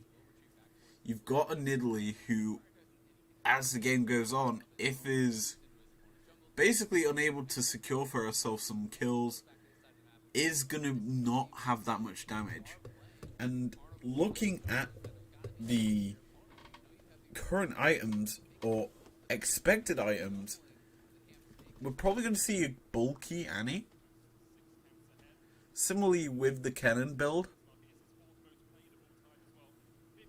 But top side, just looking at the items as he engage, once again another cleanse gets burnt.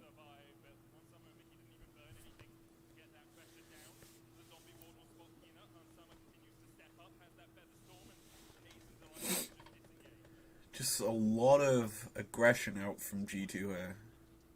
Because they're allowed to play this way. They're going to get a turret plate here.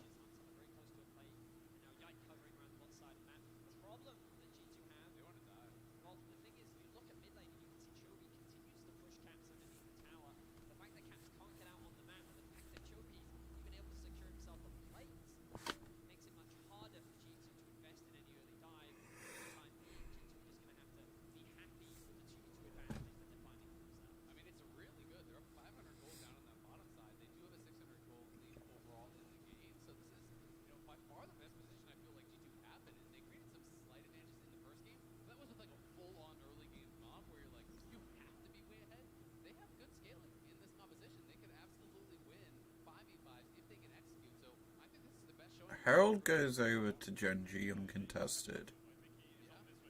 This is the weird game, because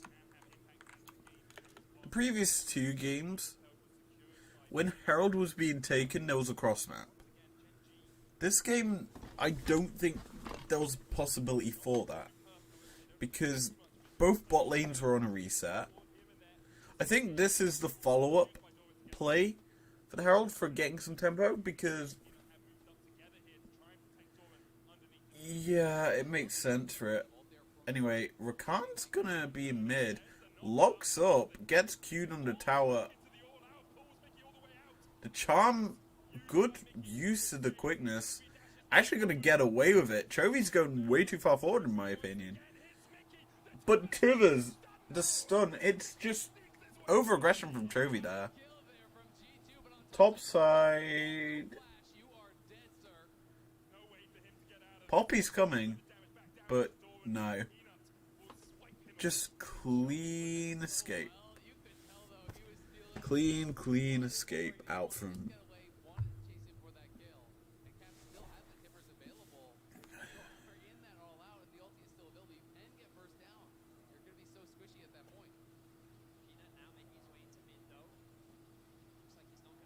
From Mickey, I should say. Flash from Yike, he's going for the kill.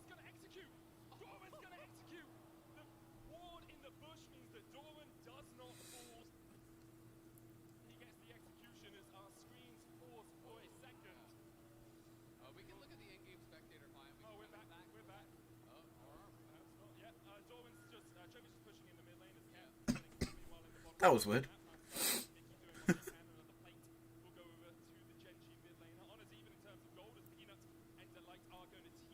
So, GenG going for early objectives, but they have to back up because bot lane, Mickey and Hans are very, very threatening.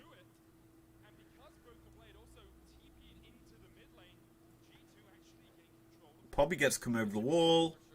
Get this Drake. This is good for G2.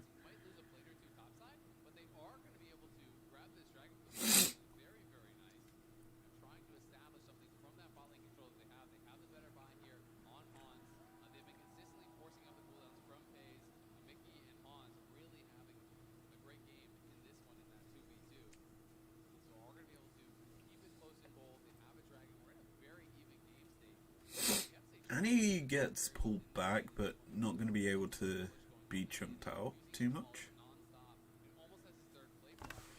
All solo. He's been proccing that demolish over and over and over. Has done about 1,000 damage already to the tower with it. Chovy not taking the tower, it's just to clear out the wave. We'll be able to back away. We did get Chovy's first ever death on the So, right now,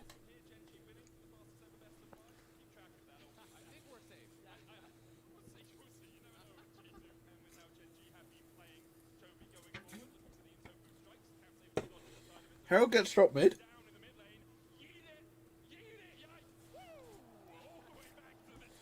Now that makes waves so... This is interesting. So, GenG's goal here is to push wave in as super quick as they can.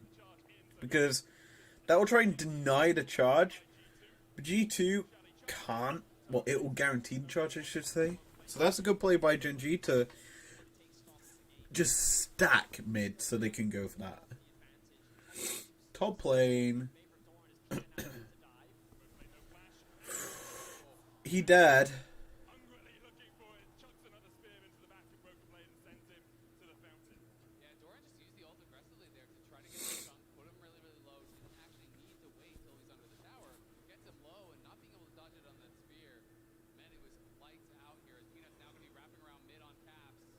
Good dodge by Caps.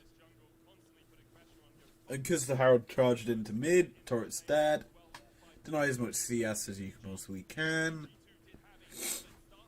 And so GenG, this is GenG's way back in. Good all out. Q3 lands that. Caps was dead. But this is just an aggressive Nidalee just invading, harassing and being a nuisance from angles, and G2 haven't really got heavy amounts of protective vision. Like, their warding is so odd, because they're trying to protect entrances into the river in the top half of each rivers, but like, you're not really getting useful vision in some regards, because Peanut has still got access into your jungle, as demonstrated in the mid lane on Caps, and also onto Broken Blade. But like, you need to realistically be playing with better vision if you're G2. You're not... That's a good engage.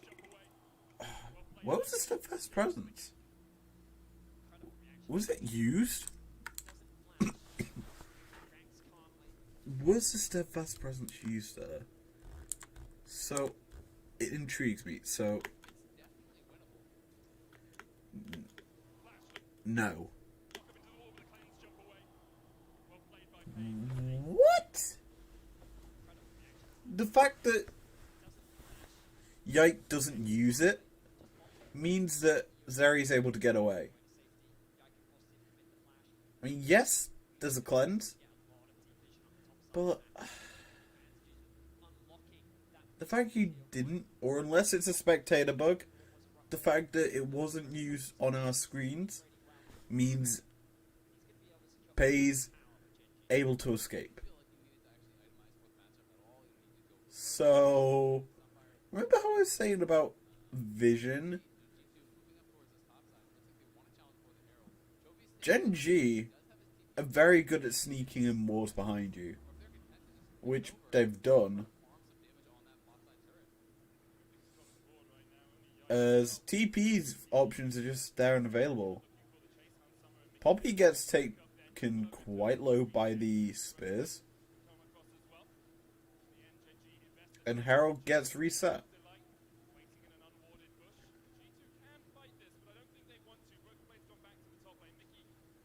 Mickey just baiting.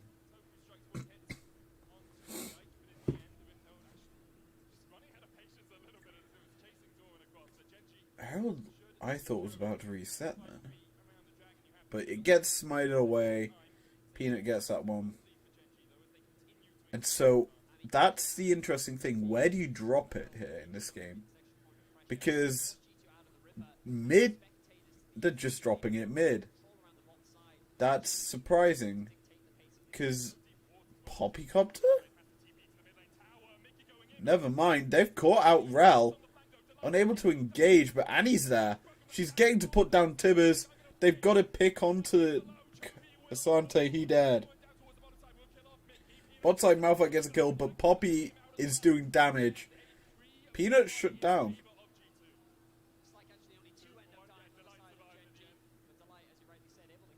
Herald gets the tier 2, which is huge, but Drake goes over to G2 and respawn. Well, maybe not.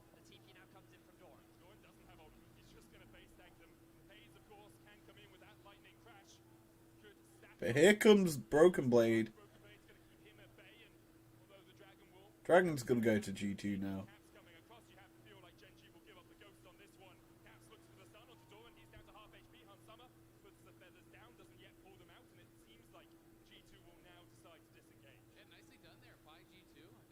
Good play.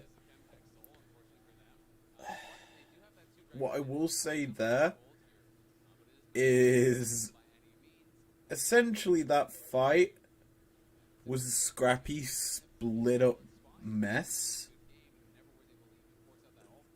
In GenG's defense, they want it to be like that because they can guarantee a Herald crash.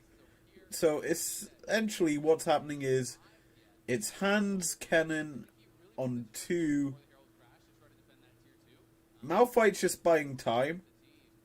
and is like, I need to secure at least a kill. So he focuses Rakan. He's out of the play, so there's no real front line to protect the carries after Cassante dies. So yeah, basically, GenG just get drawn apart too easily from G2.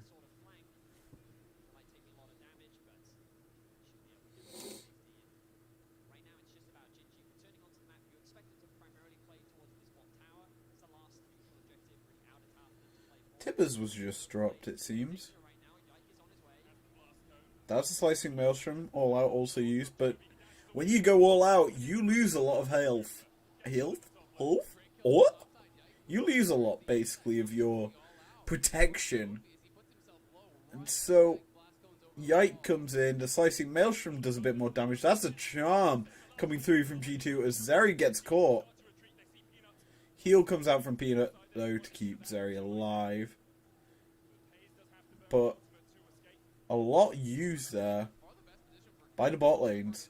Both having to burn their defensive summoners.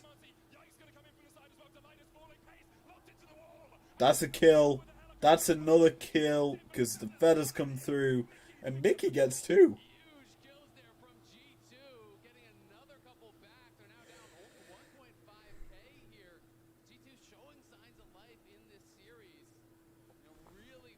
Seven kills to 3, and you're still down kills. But you're still down gold. Surprising. Tells you how this game is shaping up.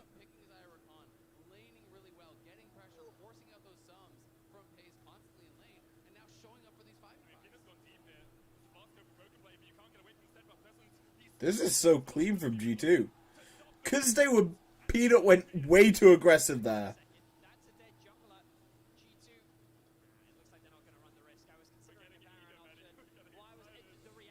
And he's cut mouth. Just dropping Tibbers on him. Isless Leandri's Annie. That's surprising. I would have thought Roa would be the choice of build so that you can kind of get the big amount of burst damage on the Annie's Tibbers drop. But it does make sense because you get a bit more health in Leandri's build. And you do tick damage, which I guess is a bit more useful as top. Xante's just gone all out and is dead.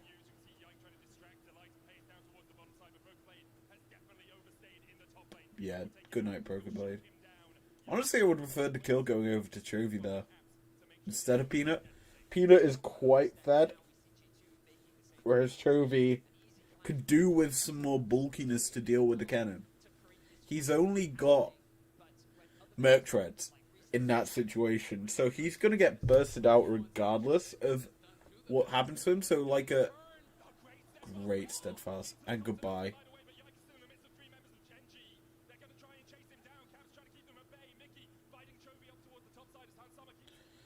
Yike gets out of this, right? Good dodge as a spear. Steadfast presence. He blocks the jump. Oh, he finally dies. But GenG are under turret. They've just gone so far forward to kill Yike.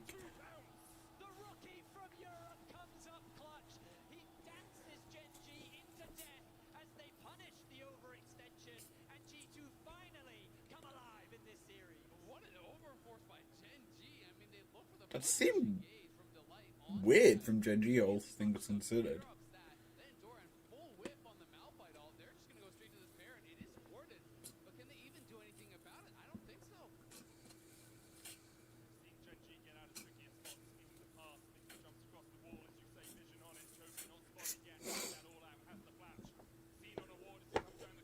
I think this game is nuts, honestly.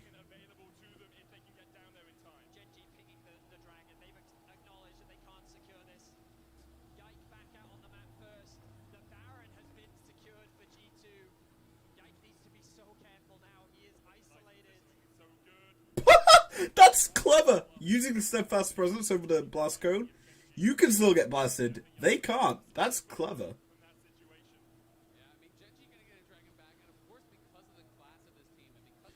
honestly, Poppy on this Rift is actually really nuts. I think this is probably Poppy's best Rift. Or Mountain, but that's just a great steadfast presence. Because Rel gets launched, there's no magnet pull. So yeah, bye-bye. Caps is here showing as well. He's just charging the stun. There you go. He uses the flamethrower into Tibbers and stun.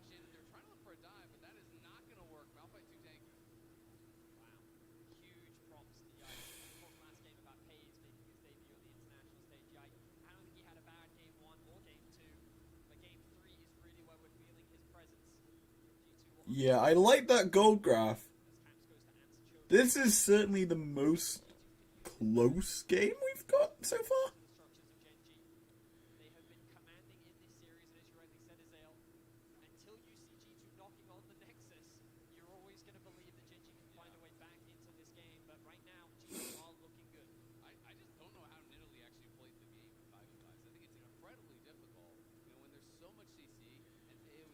Yike's gonna get a pick here. That's so many ults used in onto the front line of G2.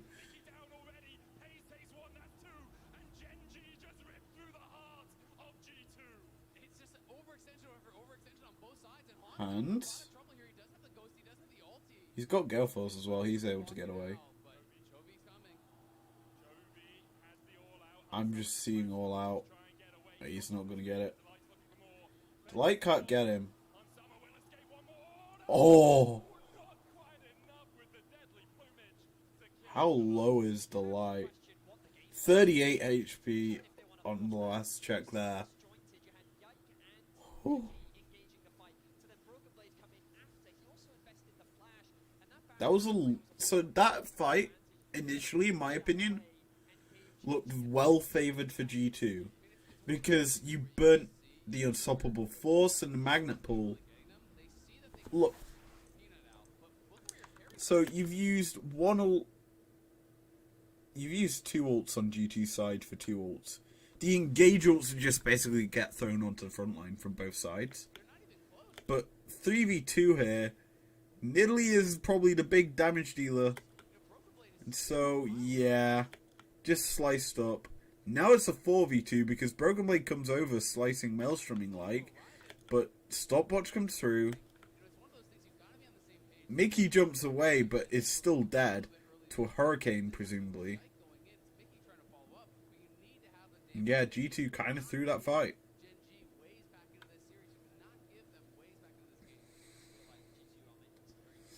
Shirelias. Block.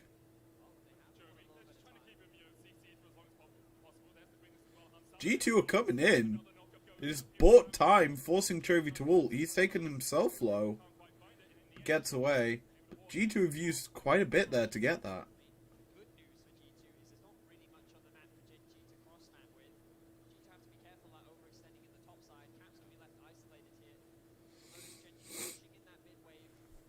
This part of the game is kind of scary if you're G2 because Malphite and Cassante are very bulky, as we've seen. So, how do you burst out a carry? Rod of Ages picked up as well as Last Whisper for Xayah. So there is bursts coming out from G2 now. They're buying the magic pen and the armor pen that's needed to get through them. But right now, it still is a hard thing for them to do.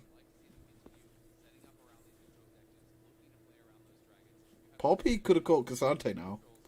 All out was used. Gonna cancel the TP. They've got him. He's dead.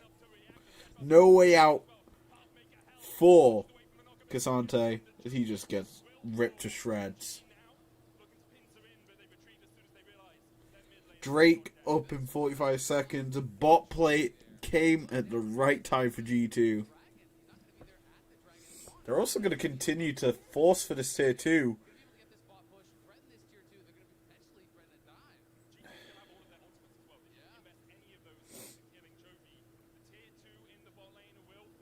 And yeah, this is G2 pressing an advantage in a game. Poppy just seems so strong into this comp, and Yike has been playing it flawlessly.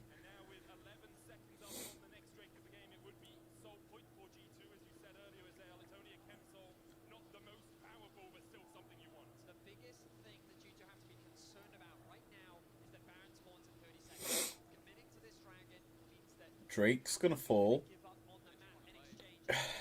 They're trying to fight, but there's no way you get anything here. G2 can all disengage. You get so far with those mega cones. GenG retreating for the moment. Yike in the pit can flash the wall. They know where Broken Blade is. He's marked by Chovy now. Caps looking for the flank position as well. He's not on vision. Flash away from the outside, of course. G2 now disengage. But soul point for G2. Going to be feeling really good about that. Yike poking and prodding here. It's the ulti from Doran to actually force that flash. That is a fine trade, but it's soul point for G2. They're still in the lead as far as gold advantage. They're still in the lead, I think, as far as composition. And Doran has no ult to escape. How's Malphite getting out of this? He isn't. He's being shredded apart. Hans Sammer's here. The TP behind. They're going to catch Peanut. Slicing Maelstrom. He's caught. Pays. Wow. Now GenG are forced into the fight. So late. Because G2 just pick off the front line. No engage left. And yeah, perfect fight from G2. Great flank from Broken Blade. And the game is still not over. Oh god.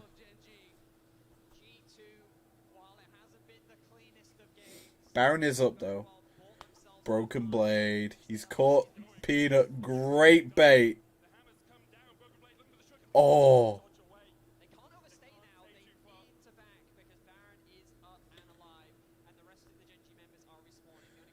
They took the stopwatch out of... Oh, it's Zonya's out of Peanut's inventory, though, for the next upcoming fight.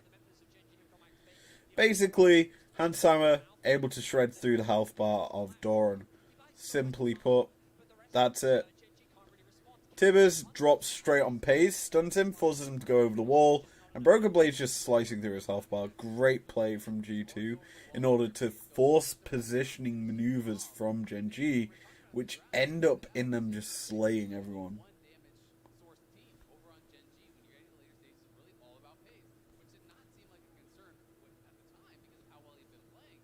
Anyway, this game is getting to a scary point.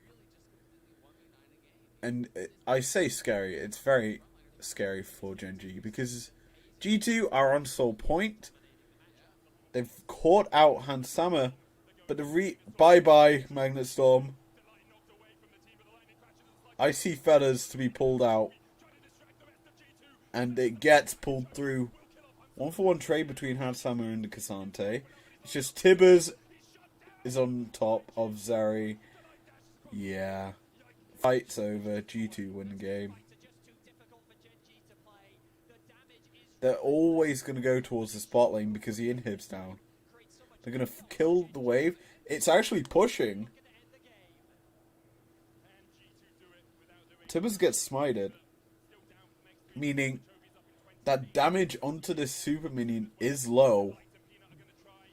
They're trying to keep the wave away from tower, but it's already on there. Broken Blade's chipping through it. Rel's down.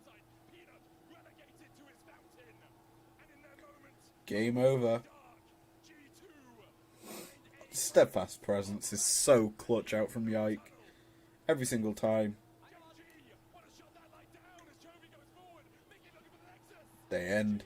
G2 win. We've got the fourth game. And final one. I think we need to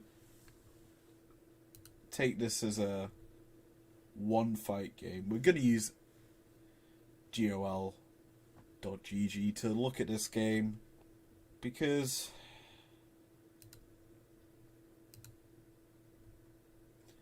29-minute game, G2 lose.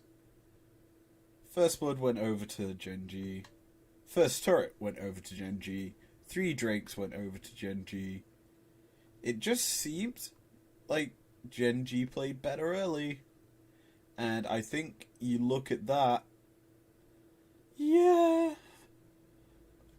I'm without looking at any video footage of this game already, what I see is level 2 gank from Peanut, 4 pays, and just an easy time. G2's comp.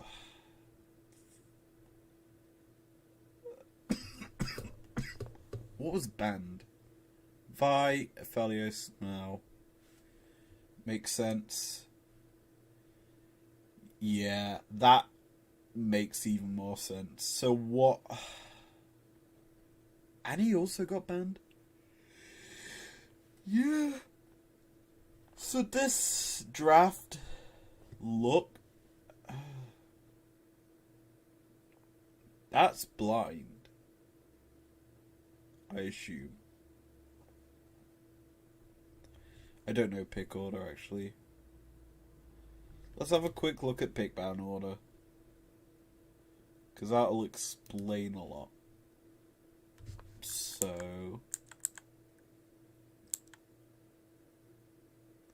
last pick Aurelius Sol, okay. That makes sense, because no way you pick that on 3 in the current meta. It's not a 3rd pick.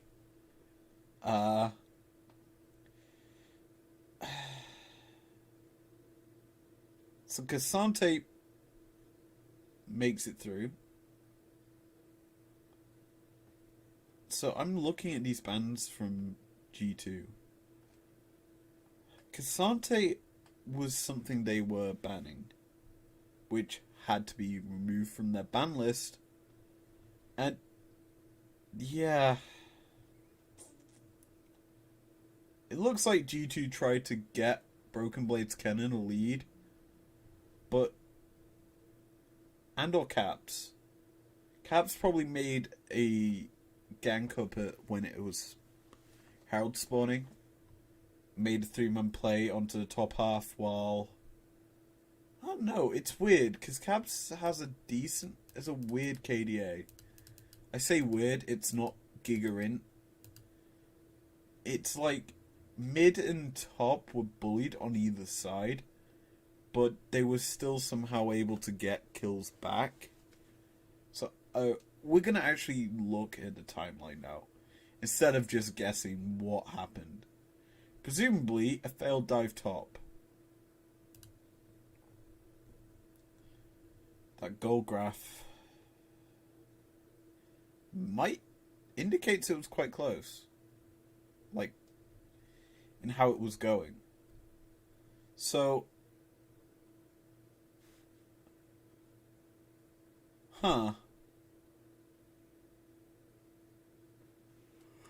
Weird.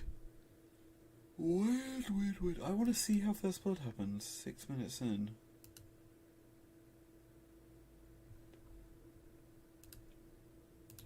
Because Cabs should not be that far forward unless he's chasing the kill.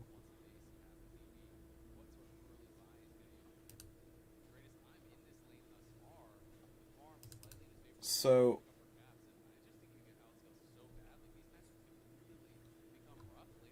Wait, no. G2 on red. So Flash gets burnt.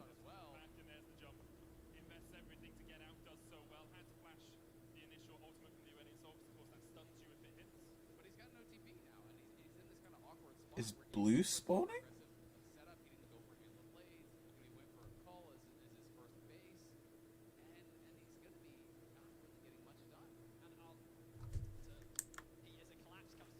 Oh. So, yeah, it's Cassante just making a roam. All out, isn't it? No, he just walks forward and cues him. Yeah. Just a good gank onto Caps. And then... Where's the big... There's got to be a big turning point fight. Let's just go back to summary. It looks like something... It was close, but always in GenG's favour. Like, predominantly through the game. It's more... Actually, it might be more so on G2's side. It looks fairly even. Then, something happened 16 minutes. Well, Chemtank Drake was taken. And then into Herald. It looks like objective control fell off. G2 only got one Drake.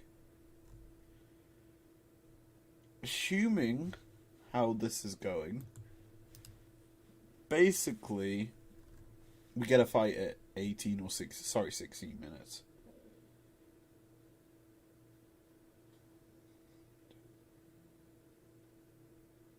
No, we just get Yike killing off Cassante. But Drake into tower, into kill, trade. That looks like a tower dive, in all honesty. Because Cassante... No. That's weird. It might be just a 1v1 bot. And then Soraka heal comes through to protect. Yeah. It's weird. Big fight, 22 minutes.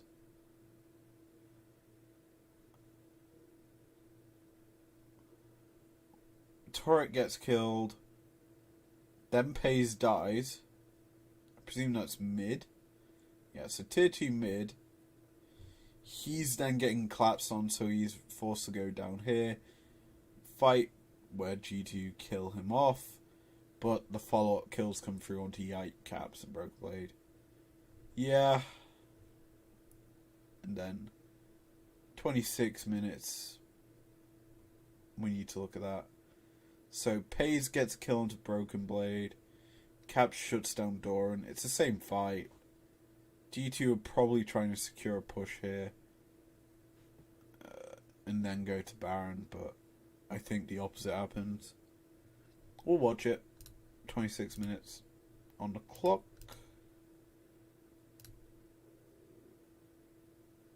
So around here. Yeah, so G2 baiting Baron. They know that it's happening. Broken Blade's on flank. Gold leads 2k in favour of GenG at this point in the game. I want to see who has the gold. Okay, top mid, basically. So, Broken Blade's on a flank, which is really good. But Delight's looking for him. So, when he gets spotted, Doran on the Cassante W's him, not allowing him in, pulls him away, all out. And now there's no slicing Maelstrom onto the big juicy targets, because G2... I mean, they made it obvious they were wanting to fight. And so, like, the fact that you could see that there was 4 members. Chovy's able to spot Aurelion. And so, like, you know that Broken Blade's not there. Well, wait. Okay, so never mind. They saw Broken Blade before Chovy checks up there. But, like, that maneuver where Broken Blade goes too far, I'm intrigued, because the way the pathing goes. So,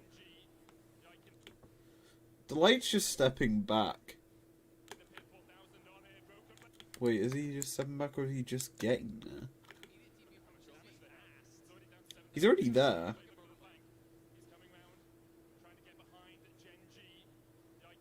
He just steps forward.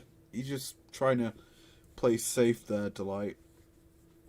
And it's very safe because it catches out Broken Blade. And he's pulled out the fight. No slicing Maelstrom. Caps just gets rat-a-tat-tatted from Chovy. Yeah, because he's also got the bouncing bomb. Takes a Baron shot as well for his measure. Soraka ult comes through, but like bottom side, Broken Blade's losing because that is essentially he's on the wrong side and gonna die. G2 boop Peanut away, which Jinx gets a kill thanks to ult. Q3 port flash.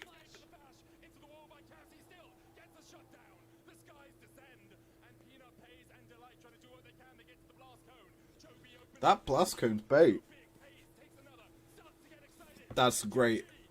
E from Elise. Yeah, the blast cone was bait. It's poor passing from G2. Yeah, clean. I'm gonna keep my eyes on Pays throughout this entire fight, actually, as we watch it again. So, Pays is where? Here. Getting shielded. Steps round. Uses the chompers and Broken Blade can't run at him.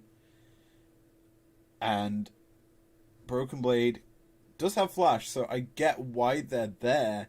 Because if he flashes, he's probably going to flash directly into that one and die horribly. But because Doran is a good friend, pulls him away from the fight. Now Lehens gets powered up. Lehens, I keep doing it! Pays, gets buffed up by Delight. One rocket lands. He does get hit by the Soraka W, which is good. But on the bottom half, Gale Force Rocket into Super Mega Death Fire, because, you know, W's not going to hit. So just fire the big boy ult. Broken Blade does have flash. I mean, he probably would die regardless. Actually, in my opinion, if Broken Blade flashes here, Doran's going to chase the kill. He's kind of forced to if he wants to kill Broken Blade. Wait, Elise is there, never mind. We froze at a really bad time. But yeah. Yeah. Scratch what I was saying, but this is just... How did he get shielded? Did he shield himself, I assume? Dash forward into Q3. Yeah, that's clean. But just look at the pathing. The way GenG are playing this is corralling G2 up to a tier 1 turret that they still have. And G2 can't deal with it.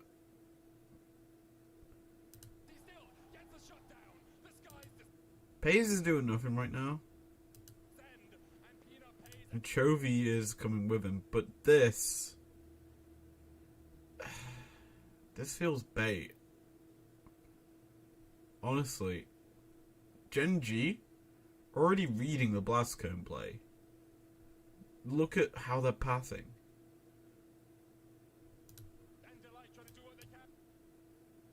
I thought, I'm reading into things, but like, you take it there, you're still in front of Chovy, who's gonna put a bomb on someone.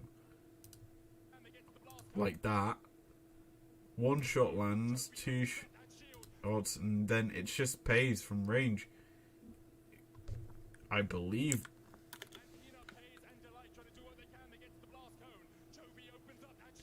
It's a W that kills off Mickey. That just means rockets get to be thrown in. Hansama sags himself.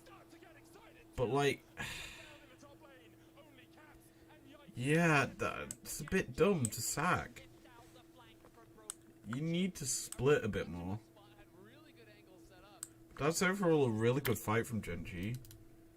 Poor position from G2. I'd also say there's a bit of luck with how Broken Blade positioned getting caught out, but yeah.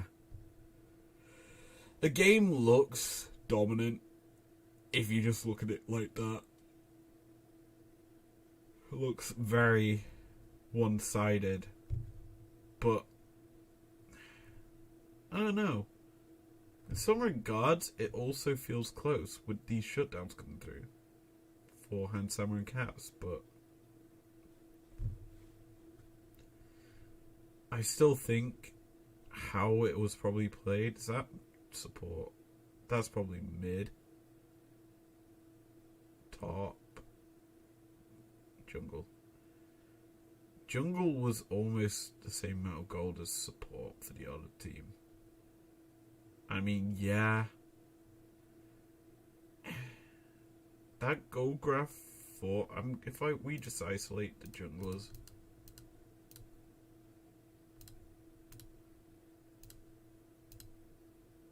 It was intertwined. And then at 18 minutes... So, that would have been... So, Herald. So, from Herald... It just seems like Peanut increased the tempo on a early game jungler. And Yike was unable to, match it. If we just compare tops... Broken Blade did better in this game somehow.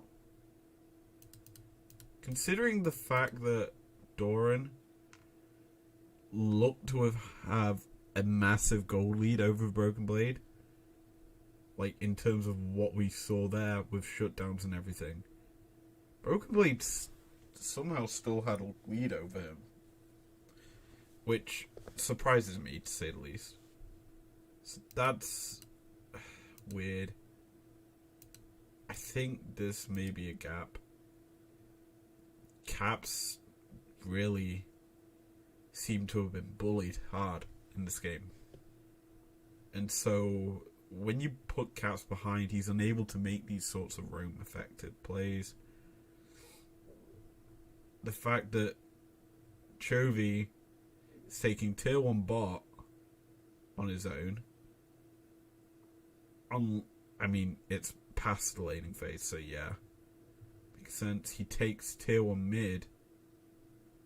So he's been switched, so he takes mid, gets thrown down bot. Mid plating. Let's count the mid plating. Jesus. 1, 2... We don't know if he's involved in any of the other plates, but it does seem very much like... Okay, actually, that looks insane. I'm surprised they didn't get a plate mid off this. Turned it into a bot plate, probably. Threat and pressure down onto hands and that. And then... Yeah, maybe. But yeah, just looking at how this played out, Chovy certainly received a lot of gold with these turrets. I'm not sure if he was involved in tier 1 top. All things considered, but it does seem... We'll actually have a quick look, 16 minutes in the game. It does seem like he was... not producing, pushing the advantage for GenG.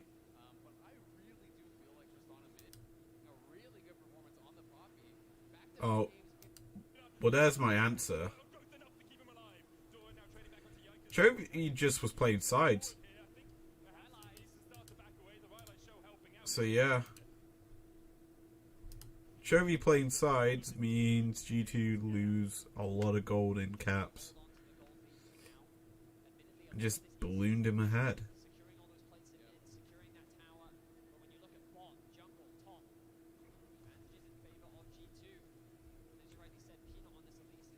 I'm also intrigued.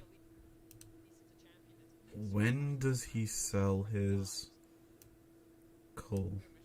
He still got it. Still got it. Still got it. Still got it.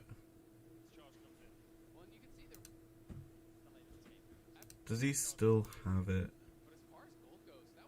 Yeah, he still got it. Still got it. That's the team fight that we've all seen.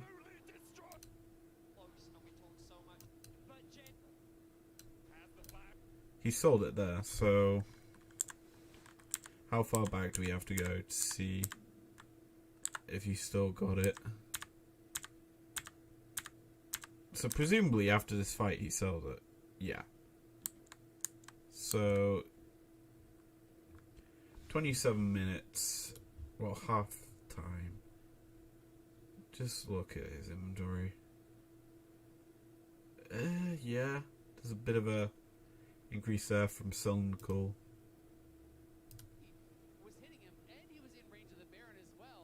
He sells it to buy wards. That's interesting. But yeah, this feels one done. We'll have a look at the bot lane. Because, yeah.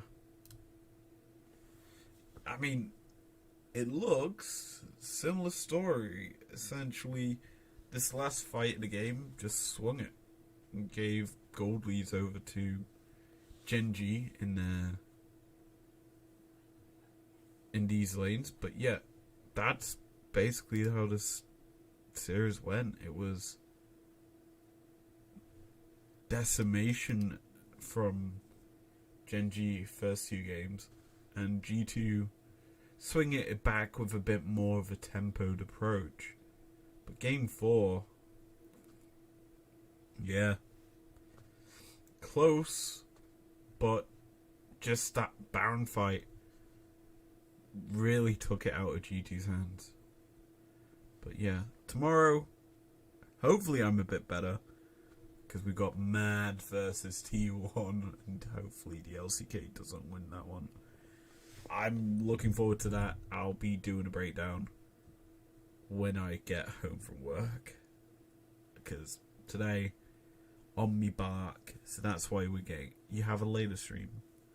So regardless of that, thanks for joining me. See you guys tomorrow.